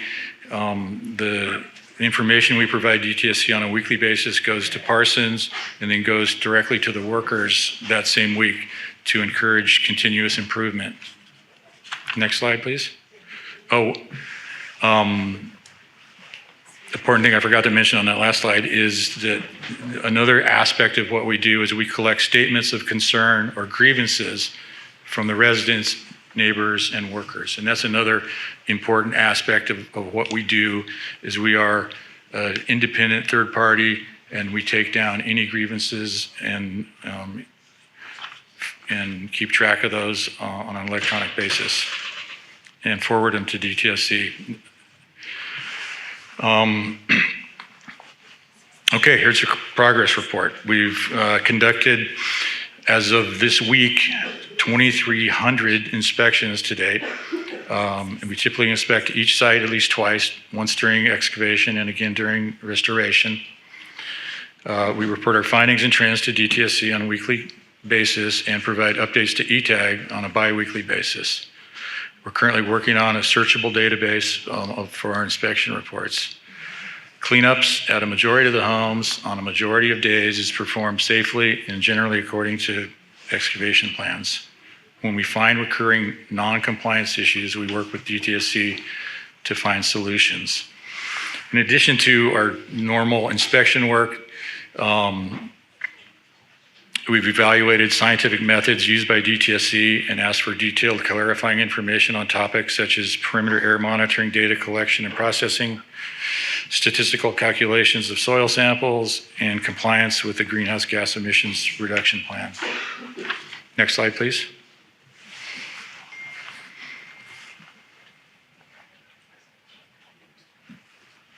Okay, I'm sorry, I'm looking at it. It's hard for me to see, but yeah, that's the right slide. Okay, now we're getting into the part I have, the next few slides are going to show you actual data from a 2-month snapshot of our inspections out there in October, September and October. So during that time frame, we inspected 365 times. And our checklist is based on the operations plan and health safety plan. The excavation sites questions, there's 88 of them. And for restoration sites, there's 69 of them. And so if you do the math, there's 28,653 individual questions that we answered on those inspections in that 2-month period, which is, you could call those compliance points. Some are recurring non-compliance issues and some are just one-offs. Next slide, please. So in the category of setup, there's a lot of things that the crews do before they actually start excavating, which relate to sealing off hardscape, sealing off vents, checking on plants that the resident either wants to keep or doesn't care about keeping. You can see the whole list there. So there was 160 observations of noncompliance in this 2-month period over these 13 issues. And they're listed by the most noncompliant issues at the top of the list down to the bottom. And so, for example, the top one there was 39 cases where the lower vents were not covered. And that's important to keep the potentially contaminated dust out of from under the house. You can see right behind that it says 17 remedied. And that brings up an important aspect of what we try to engender into the program and to make it work better, is that we make our information and our findings available in the field to the work crews so that they have at their option and available time, they can actually fix it right on the spot. And so in this way, we're not just like the secret police going around reporting on people that they find out about later, is that we make our information open to the people, to the workers at the work site. Next slide, please. So this is a category of excavations and restoration. There were, in the 2-month period, there was 101 observations of noncompliance over the listed 10 issues there. The upper ones relating to how the soil gets put back into the excavation, the clean soil and compacted. The 4th bullet down is, I apologize for using industry jargon. It says incomplete decon of equipment. Decon means decontamination.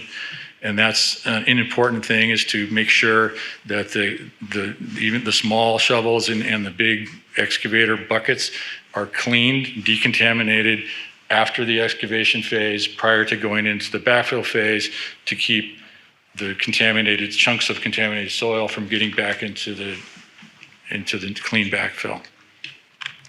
I won't go through I won't list all of those. You can look at them. Next slide, please. Air monitoring, 140 observations of noncompliance over these 6 issues here.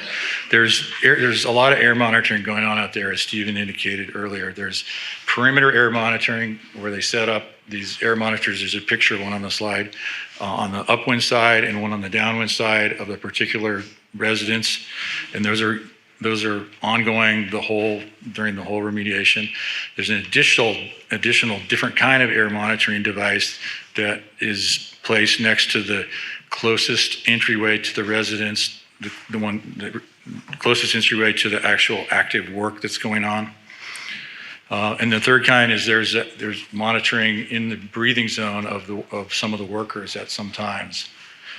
There's a fair amount of exceedances shown at the top there for the entryway monitors, but I would add that the monitoring instruments used for the entryway monitoring are subject to a fair amount of false positives for dust. This is just dust we're talking about. Most important are actual lead measurements taken by these same instruments, which I'll discuss in a subsequent slide. Next, please. Dust control, it's the same thing kind of we were just talking about. And one of the most important things that the crews do to minimize exposures of lead to themselves and to residents is to keep the dust down, because the dust has lead in it. Excuse me.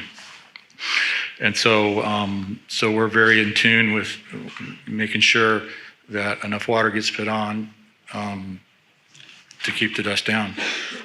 Next slide, please. Health and safety. 58 observations of noncompliance, and you can see the issues there. The one with the most noncompliance is the workers not washing their hands when they're exiting the work zone, or workers not wearing eye protection. And most of these are cases where the health and safety equipment is provided, but sometimes they don't use it. And that's the end of those specific observations. As mentioned, all of these specific noncompliance information is reported to DTSC, and they report it to Parsons and the work crews on a weekly basis. In addition, in November, we were invited by DTSC and Parsons to present this specific presentation to all of the work crews as training for continued improvement. Next slide, please. Okay, here's some some other results, some more general results regarding the specific health issues at hand. The air monitoring data, the third party have real-time access to on-site dust monitor data. To date, we have not observed any exceedances in air quality management district dust standards as measured by the upwind and downwind monitors. The personal air monitoring for the worker breathing zone, more than 300 tests have been completed. Lead is generally not detected, and in the few cases that it is at concentrations far below OSHA workplace standards. Doorway sampling that we talked about a couple slides ago, the dust was measured as mentioned, but the lead, the same monitoring devices also are taking in samples that are taken to a laboratory and evaluated for lead content, and it's generally not detected. And in the very few cases where it has been detected, it's at a very low concentration. Blood lead. The workers are tested for blood lead, and 148 workers had blood lead samples taken in February last year, again in May, and I may not be current. There may be some additional months in between now and then. Anyway, based on this data, 94% of these samples showed no increase in blood lead concentrations. 9 workers had increases, 7 workers had decreases in levels, which is consistent with random variation. Next slide, please. So in conclusion, there's been improved compliance with the operations and health and safety plan over our year of monitoring out there. And that improvement is a direct result of our monitoring on behalf of the community. And we're optimistic that there will be further improvement going forward. Thank you.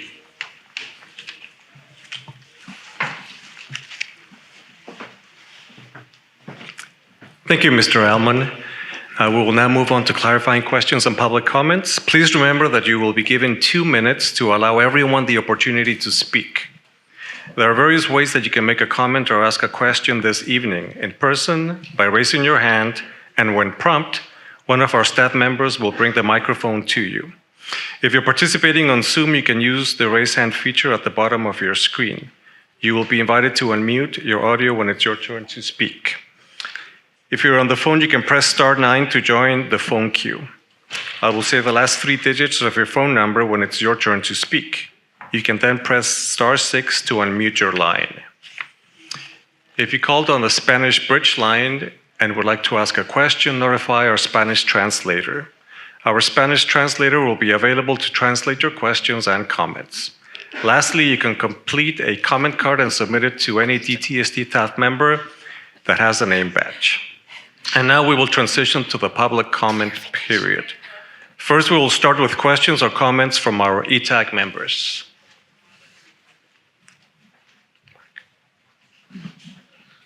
Thank you for that, Wade. I think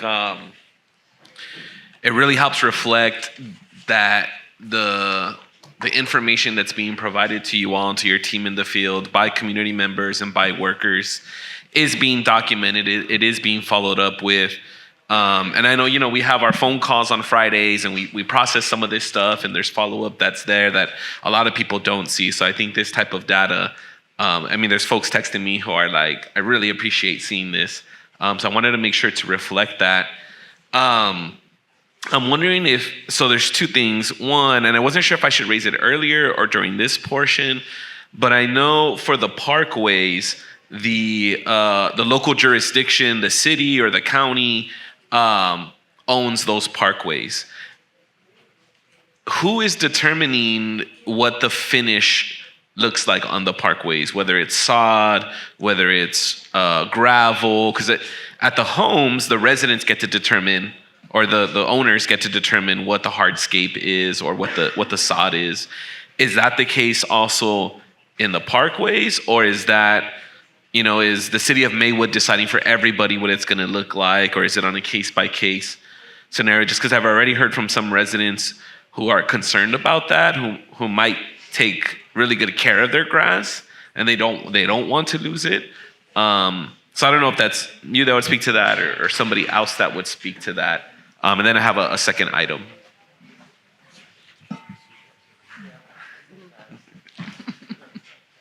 Thank you, Mark, for that question. Each jurisdiction's different, and so they have their own requirements. I can give you the example for Maywood. In-kind, sod where there's grass, and then with the care instructions, and then hydroseed where there is no grass. Some of them are bare. With the County of Los Angeles, per se, it is hydroseed all. And then with Huntington Park and also City of Bell is hydroseed. Now, we have come across certain cases where people have had very nice gravel setup, and we have worked with the jurisdiction on a case-by-case basis. So we asked the residents, they have called, they've said, I have very ornate roses or bush or a certain type of cactus, and we're sensitive to that. And just please reach out to us when you get the door hangers with the robust going out and reaching and putting out the work notices and the door hangers. Give us a call. Tell us the location. We will mark that, and then we can come back. Also, when you see the workers out there, please let us know, and we'll follow up as well. So that we're doing the best we can as a good neighbor policy. Perfect, thank you. And I know we have I think Kevin might still be here from the City of Commerce, but I'm sure you're all as council members, if you contact them or Supervisor Solis's office to also chime in on this, it's helpful to communicate back.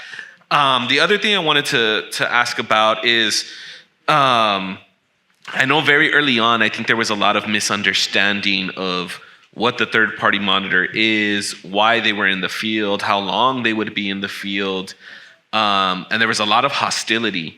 In particular from some supervisors at cleanup sites and other workers at cleanup sites. And I think, when we did our site visit, we did talk a lot about how all they're doing is following the health and safety plan, the cleanup plan, right? Which is not something that the third-party monitor controls. I think probably the most input and impact was had at a meeting like this, where something like 100 cleanup workers showed up at Resurrection Church and provided input into what the cleanup plan should look like to make sure that they're kept healthy and safe. And so when the third-party monitor is out in the field, that's what they're doing, right? It's not a personal beef. It's not somebody just out there to nitpick. There's a very clear, here's what needs to be followed to make sure the work is done in a way that is complete and is also not threatening the health of residents and workers. Unfortunately, I know there was also some gendered aggression, specifically targeting some of the women who are third-party monitors in the field. And, I know some of that wasn't addressed in ways that I would have liked to seen. And I know we have folks from Parsons and other contractors here who I hope would be committed to addressing some of these issues. Because I've also heard from some workers that there's times where they don't see a third-party monitor for a while, for a couple of days or even weeks. And from what I understand, some of that is due to the hostility of some of the leads on the cleanup sites. And so obviously that is not acceptable in any case, especially when it's gendered. But I'm wondering, specifically thinking about this session that you all had in November, if you've seen any improvement or if you might have recommendations for how to improve the relationships between some of the contractor staff and the third-party monitor. Do you want to take first stab? Is it still on? That's a lot of juicy stuff there. Let me first say that our function out there as a third-party monitor, walking around with our checklist on our iPads, looking over the workers' shoulders, checking off all the things they're doing wrong and all the things they're doing right, is a tension situation. It's always going to be that way. That's just the deal. And so we have evolved, as you know. It started out more tense. It's a lot less tense now, especially after a whole year, than it started out. And there are a handful of, particular workers out there that, continue to be a little grumpy toward us, which is, again, kind of understandable. But things overall have gotten a lot better. And the idea in the educational process we did in November was to, present ourselves, hand in hand with DTSC and Parsons and the community as we're part of this team. And we're not just this outside secret police coming in and getting you in trouble. This is part of the process. So, either get over it or and give us a break a little bit. It was part of that whole thing. But it's continuing education it's we're basically telling them you can fix this in the field, or you'll hear about it from your boss through the cycle, through the flow. And things have gotten a lot better. But there's still it's always going to be a tense situation when we're monitoring. So could I just follow up a little bit as well? So having a third-party monitor is great because it holds us accountable. And it's great because if we're not doing something that we should be doing or not doing things the right way, we want to know and we want to fix it. And so having to find and fixing it on the spot is the way to go.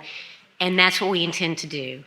And if there's issues that arise that we need to address, we'd rather know about it quickly as possible so that we can deal with it as quickly as possible. And that's, from my perspective, the point of having a third-party monitor, so that we can do our job the best we can. Yeah, definitely. And I think, again, recognizing that there's folks here from Parsons and other contractors, I would pose the question to you all, what you see your role as working with us to make sure that some of these issues are being addressed. Because I imagine, and I don't have to imagine, we heard from some of you all in that worker health and safety meeting that you want to do things different from some of the previous contractors. And I think this is one of those things that continues to be an issue out in the field. And so we look to y'all as a partner to ensure that, I want to say nip it in the bud, but some of it is unfortunately flourished. And so we need to dial that back. And so I hope to hear from some of y'all so that we can ensure that happens. Thank you, Mark. Janet, did you have a comment or question? Yeah, kind of a sort of basic, quick question.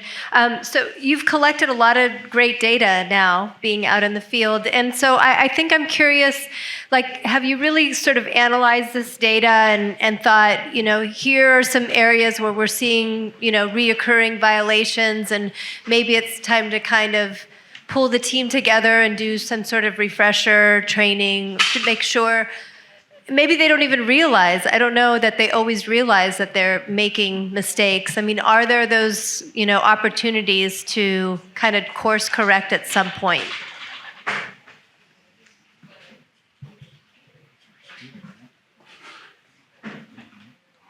I think that was our third-party monitor's question. but maybe it's a DTSC question as well. Just, is there a point where you're looking at the data from the third-party monitor and maybe pulling workers together and say, hey, this is what these are the trends that we're seeing in the field, and we'd like to talk with you about how we can make some improvements? That's a great question, Janet, and thank you so much. We get a weekly report from the third-party monitor, and in there it states what they've noticed for the week. Much similar to what you just saw in the presentation. Wade sends that out on Fridays. I take it and I email it to the contractor. We have actual work crews identified where it was noted, and then every week we follow up. And if there needs to be, and we just had one as a safety stand down to remind the workers not to get complacent and to go back to the basics and remember how to do the project based on the health and safety plan that's approved for the project, as well as the operations plan. And we've had multiple meetings. And Wade can I don't want to speak for you, Wade, or for the third-party monitor, but as far as DTSC, we're committed. And so when we see these issues come up over and over again, we do address them the best we can. Thank you. Thank you, Stephen. I'm sorry, if I could just add, I don't know what the tone of those meetings are, but I think, I don't even know exactly how to say this, but I know these people are working really hard out there and they're doing their best work. And so to make it as conversational as possible, I think is a recommendation I would make. We have time for one more question from ETAG member. Anya, did you want to Yeah, comment? I just want to follow up on this. One of the suggestions that the working group has had is that this feedback loop include information that goes from Parsons to the workers during tailgate meetings. And I'm not sure what the status of that, those tailgate meetings have. I don't know if they're happening or not. We've had mixed messages about whether they happen or not. The third-party monitors are not there necessarily early in the morning to see whether they're happening or not. So I would love to hear from if anybody here is from Parsons, to share with us what the issue, are tailgate meetings happening? And if they are, is information coming to you from DTSC about what the third-party monitor sees? And is that information disseminated to the workers? Because just like Janet was saying, this is an informal way of passing on the information without pointing fingers. It's just by way of improvement. How can we do things better? And it's not attached to a particular person. So I'd love to hear more about that. We brought it up, the issue was hanging, and I'd love to get a little more information about it, because that would be a nice platform for conversing with the workers in a non-threatening and general way. That would be helpful to everybody. Just to add a last point on that, I think if DTSC and LEA, if you all have future sessions providing some of that redirection, I would request to be invited to that as well. I think it helps close the loop, because a lot of times what I'm bringing up at our calls on Fridays are things that I'm hearing directly from workers, and so then I'm able to report back. So if I can be included on that in the future. Mark, thank you very much, and we gladly welcome you. And I hope you like getting up early in the morning. I'm up at 6:30 making my baby's breakfast and lunch. So. Thank you for your comments and questions. We will now open the floor to our in-person attendees. Please raise your hands if you'd like to ask a question. Go ahead, please. My question is for DTSC.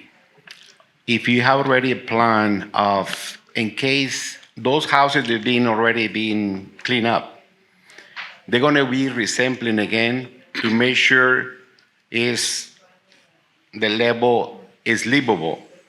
Because we have several contractors in the past, and they're out now. They're not here anymore because I think they not did something right.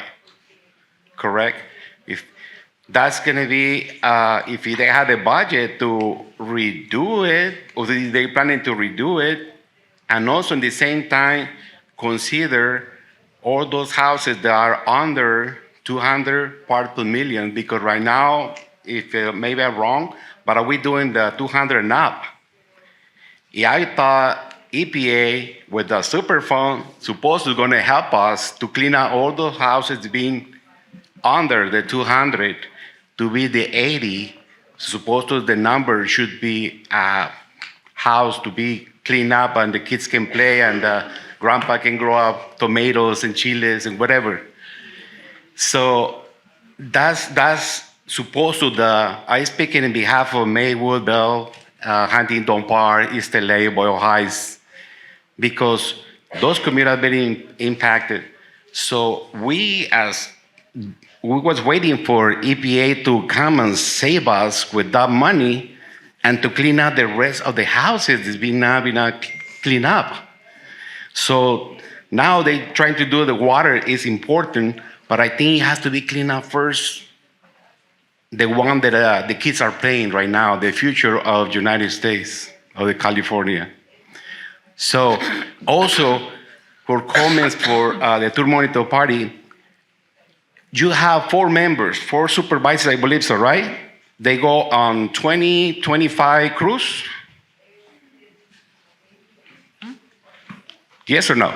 Yeah, we have 4 investigators, 4 monitors, and they are out there full-time, and they, in general, visit 5 sites per day, or I'm sorry, 4 sites per day.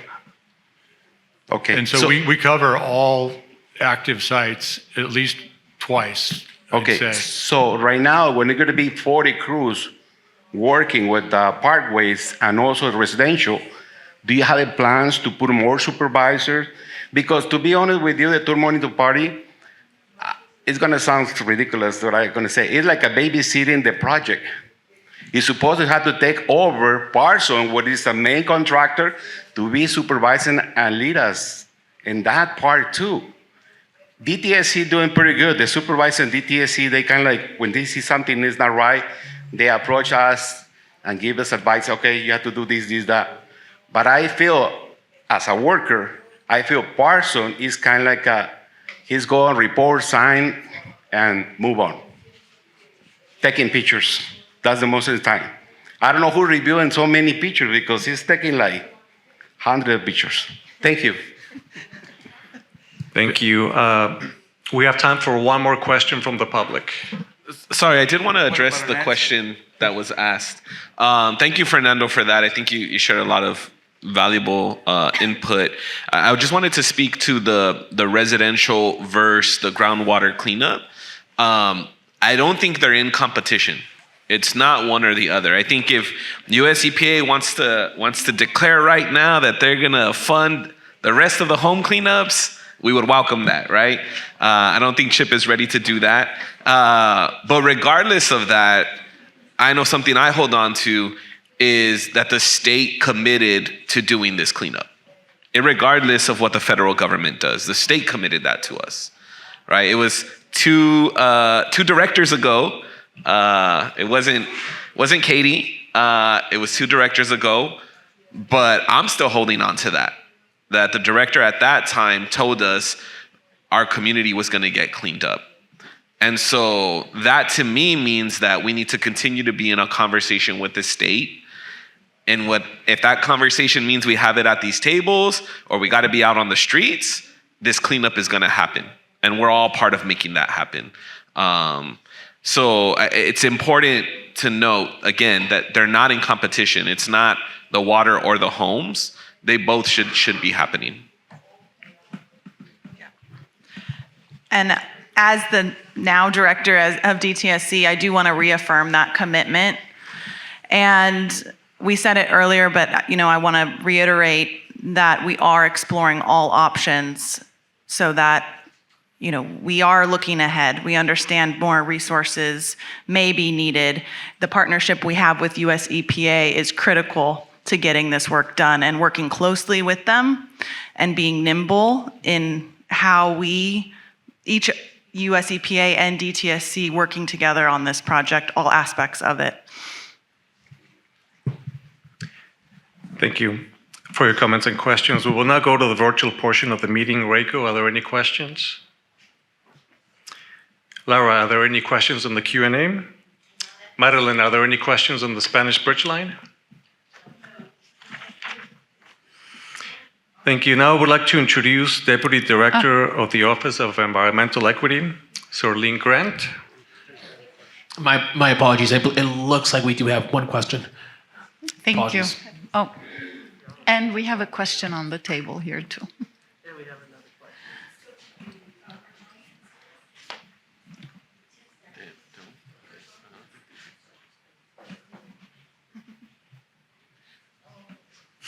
Maybe we can go to Rania while we figure this out.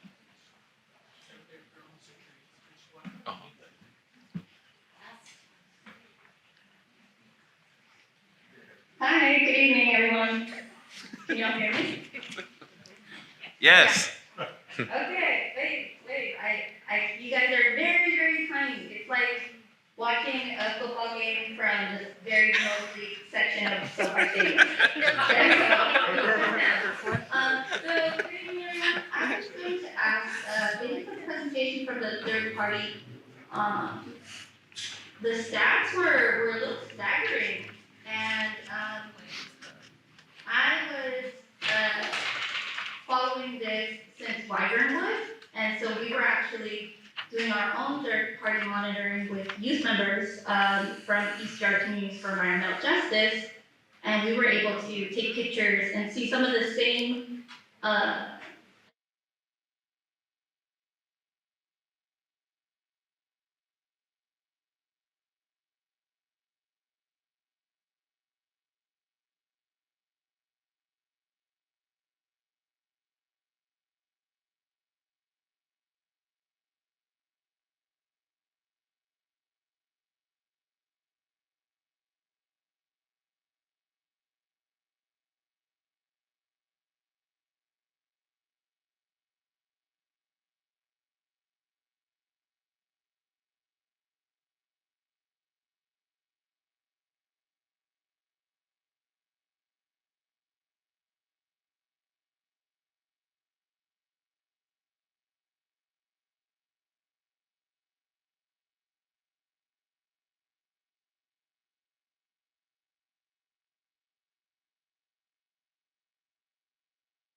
if there was any protocols that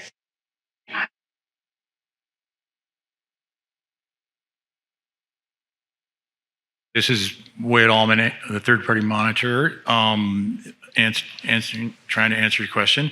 Good question. The health and safety plan provided for this project, is adequate for the protection of the workers. And as I think I mentioned in my presentation, when I listed out those, the non-compliance issues regarding health and safety, there was, for example, 33 cases in that 2-month period where the workers didn't wash their hands. And so that's kind of up to the worker to do.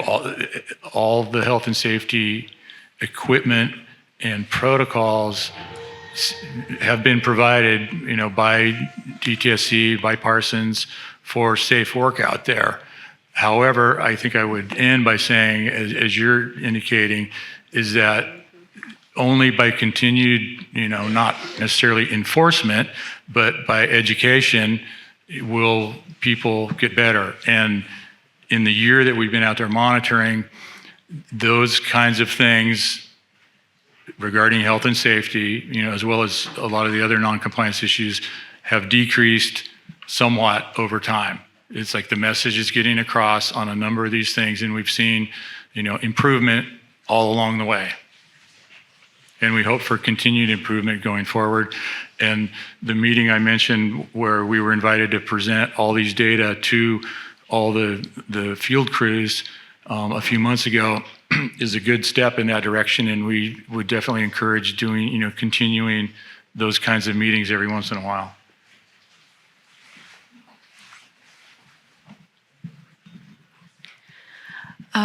I would like to follow up on this. I want to thank the caller for the question. And one thing that I was going to bring up, and I really appreciate that you put that out on the table for us, is that the stats that I saw myself also I was concerned about them. And I think I should begin by saying I am so glad we have information at all. And so taking 5 steps or 10 steps back, I'd like to thank DTSC and the third-party monitor for really collaborating with us, the ETAG, taking concerns and doing something with that. The third-party monitor would not have happened if DTSC did not want to collaborate with us and bringing the concerns forward. But it's a work in progress. And so I believe that some of the stats we saw are concerning. I want to say that it is the responsibility of the employer to make sure that the workers are being safe on the job. That is why workers get trained. And the training may have to be continuous depending on what the employer and the contractor believes needs to happen. If workers are not implementing things they should be implementing to keep themselves safe, it is the responsibility of the employer to see that that changes. To lay the responsibility on the workers, I find that I'm very uncomfortable with that, and I don't think that is an approach that would be helpful on the long run.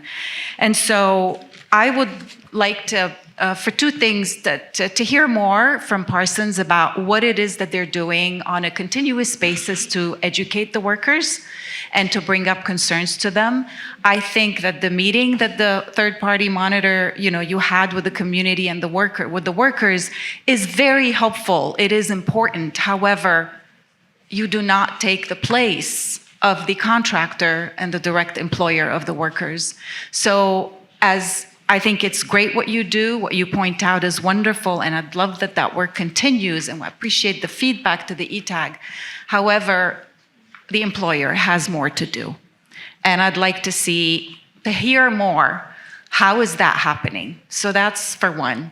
For 2, what I'd like to suggest is that on the meetings that Wade, you and Jim or LEA has with DTSC, where you bring up the concerns and DTSC listens to them, I would like to be present at some of these meetings because I think we need to follow up. It is that part of that feedback loop, what is happening. For example, I saw that there were 3 violations of the OSHA standard where 80 degrees temp Fahrenheit outside and there were no tents. That's a violation. That's a health and safety issue. Is it being corrected and how is that done? So I would love to be part of that feedback a little, if you don't mind, and if DTSC is okay with that. Another thing that concerned me, for example, is you mentioned that there were 9 workers out of the 146 had blood lead levels that had increased. And then, the statement that is random variation allows for that. I'd like to see what has been done with these workers. Has there been more direction given to address why they may be getting exposed? Because lead does not leave the body. If it's increasing, it's increasing. That level stays with the worker. Just because it increased, it doesn't mean it's going to stop increasing. It probably will continue to increase. And so that's why we do what we do, is to prevent the worst.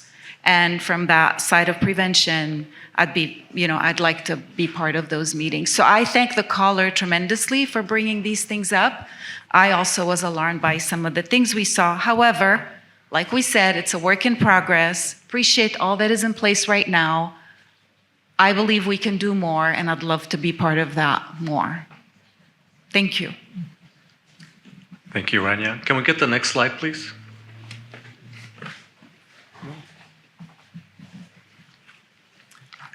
Now I would like to introduce Deputy Director of OEE, Sorlene Grant, to go over the next steps.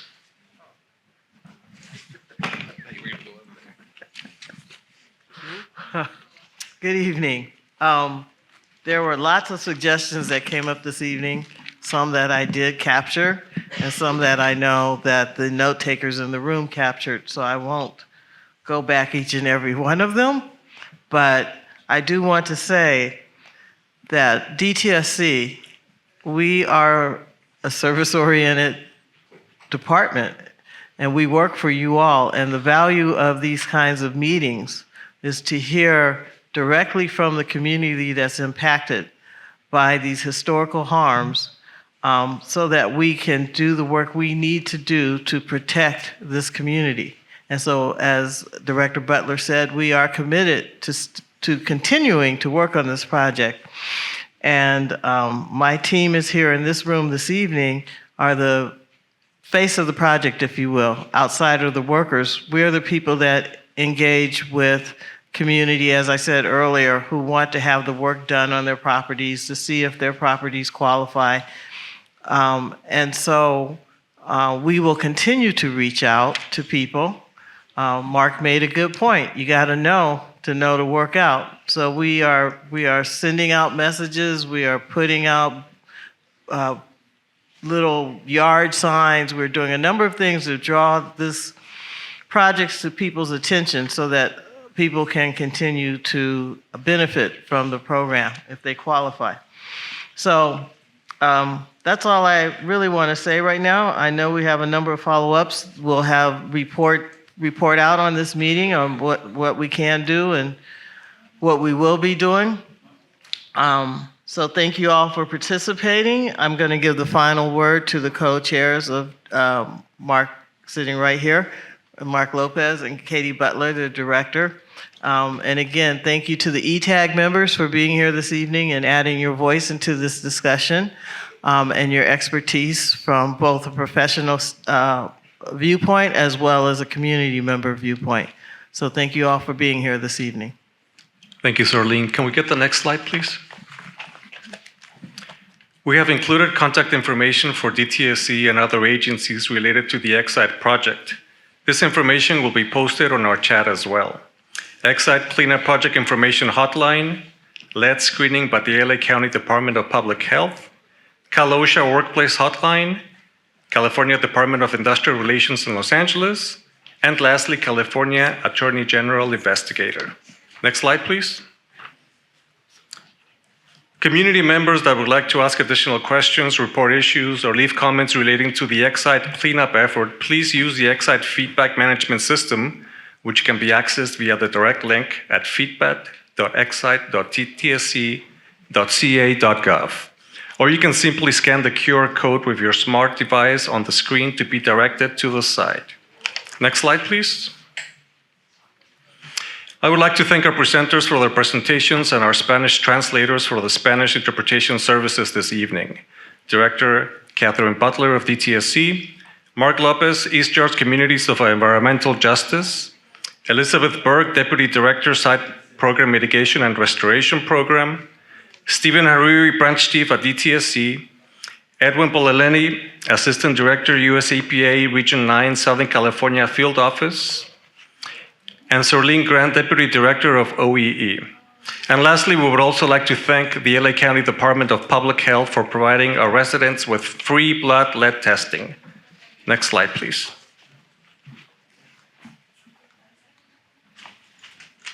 Okay. This concludes our Exide ETAG public hybrid meeting for this evening. Thank you, ETAG members and community members, for taking the time to participate in this public hybrid meeting. I will hand it to our ETAG co-chairs, Mark Lopez and Director Butler, to share their closing remarks. Mark, go ahead. Yeah, again, just thank you everybody for participating, for coming, for those who could stay the whole time, for those who couldn't. I started my comments with talking about uncertainty. And I think we've seen a lot of transition at DTSC over the years, especially in the last year. And that presented us with a lot of uncertainty.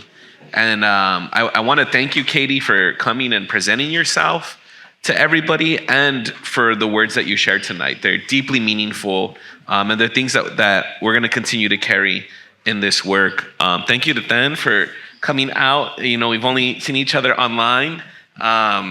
Thank you for putting up with me, even though I was talking bad about Alabama in that first call, because I had just come back from there. But looking forward to continuing to work with you. And definitely a big shout out to Stephen. I think it's been a pleasure to work with you. I'm glad I've been able to work with you even more, especially in the last year. I really appreciate your attentiveness to issues when they're brought up, the seriousness that you take them with, and the determination, because Exide is a lot. There's so much with Exide, right? It doesn't even fit on our agendas, but it feels like you're here to hold it all with us, and I really appreciate that. Thank you. Thank you, Mark. Director Butler? Thank you. As I was sitting here tonight, I was reflecting in how far this project has come, to your point about many transitions to get us here tonight. And we've done a lot in partnership, and the third-party monitor was a huge milestone, I think, for all of us in implementing that. But I can't help but think how we need to remain vigilant, and we are all called to continue down the path that we've decided to venture together. And we are constantly making decisions that need to align with that original commitment we've all made to get this cleanup done, to do it in a transparent, accountable way. And so I heard opportunities tonight. I see opportunities to be more transparent with the feedback loop on the third-party monitor. And thank you, Mark, for volunteering for 6:30 a.m. tailgate meeting. I will meet you there for the next one. Bring donuts. And so I do think, that's just one small example of how we can help close the feedback loop in a transparent way. And I know there's more things we can do to continue to be transparent in everything that we're doing, the crews are doing in the field. Rania, thank you for making the comment about, it's the employer's responsibility. And I'm going to take that one step further, and it's DTSC's responsibility to hold our contractors accountable, the workers accountable. Any level of intimidation, gender discrimination, bullying in the field by a supervisor or any staff member is not acceptable. And we will hold the contractors accountable. Stephen, you were very modest in recounting how you do close that field feedback loop with the contractors.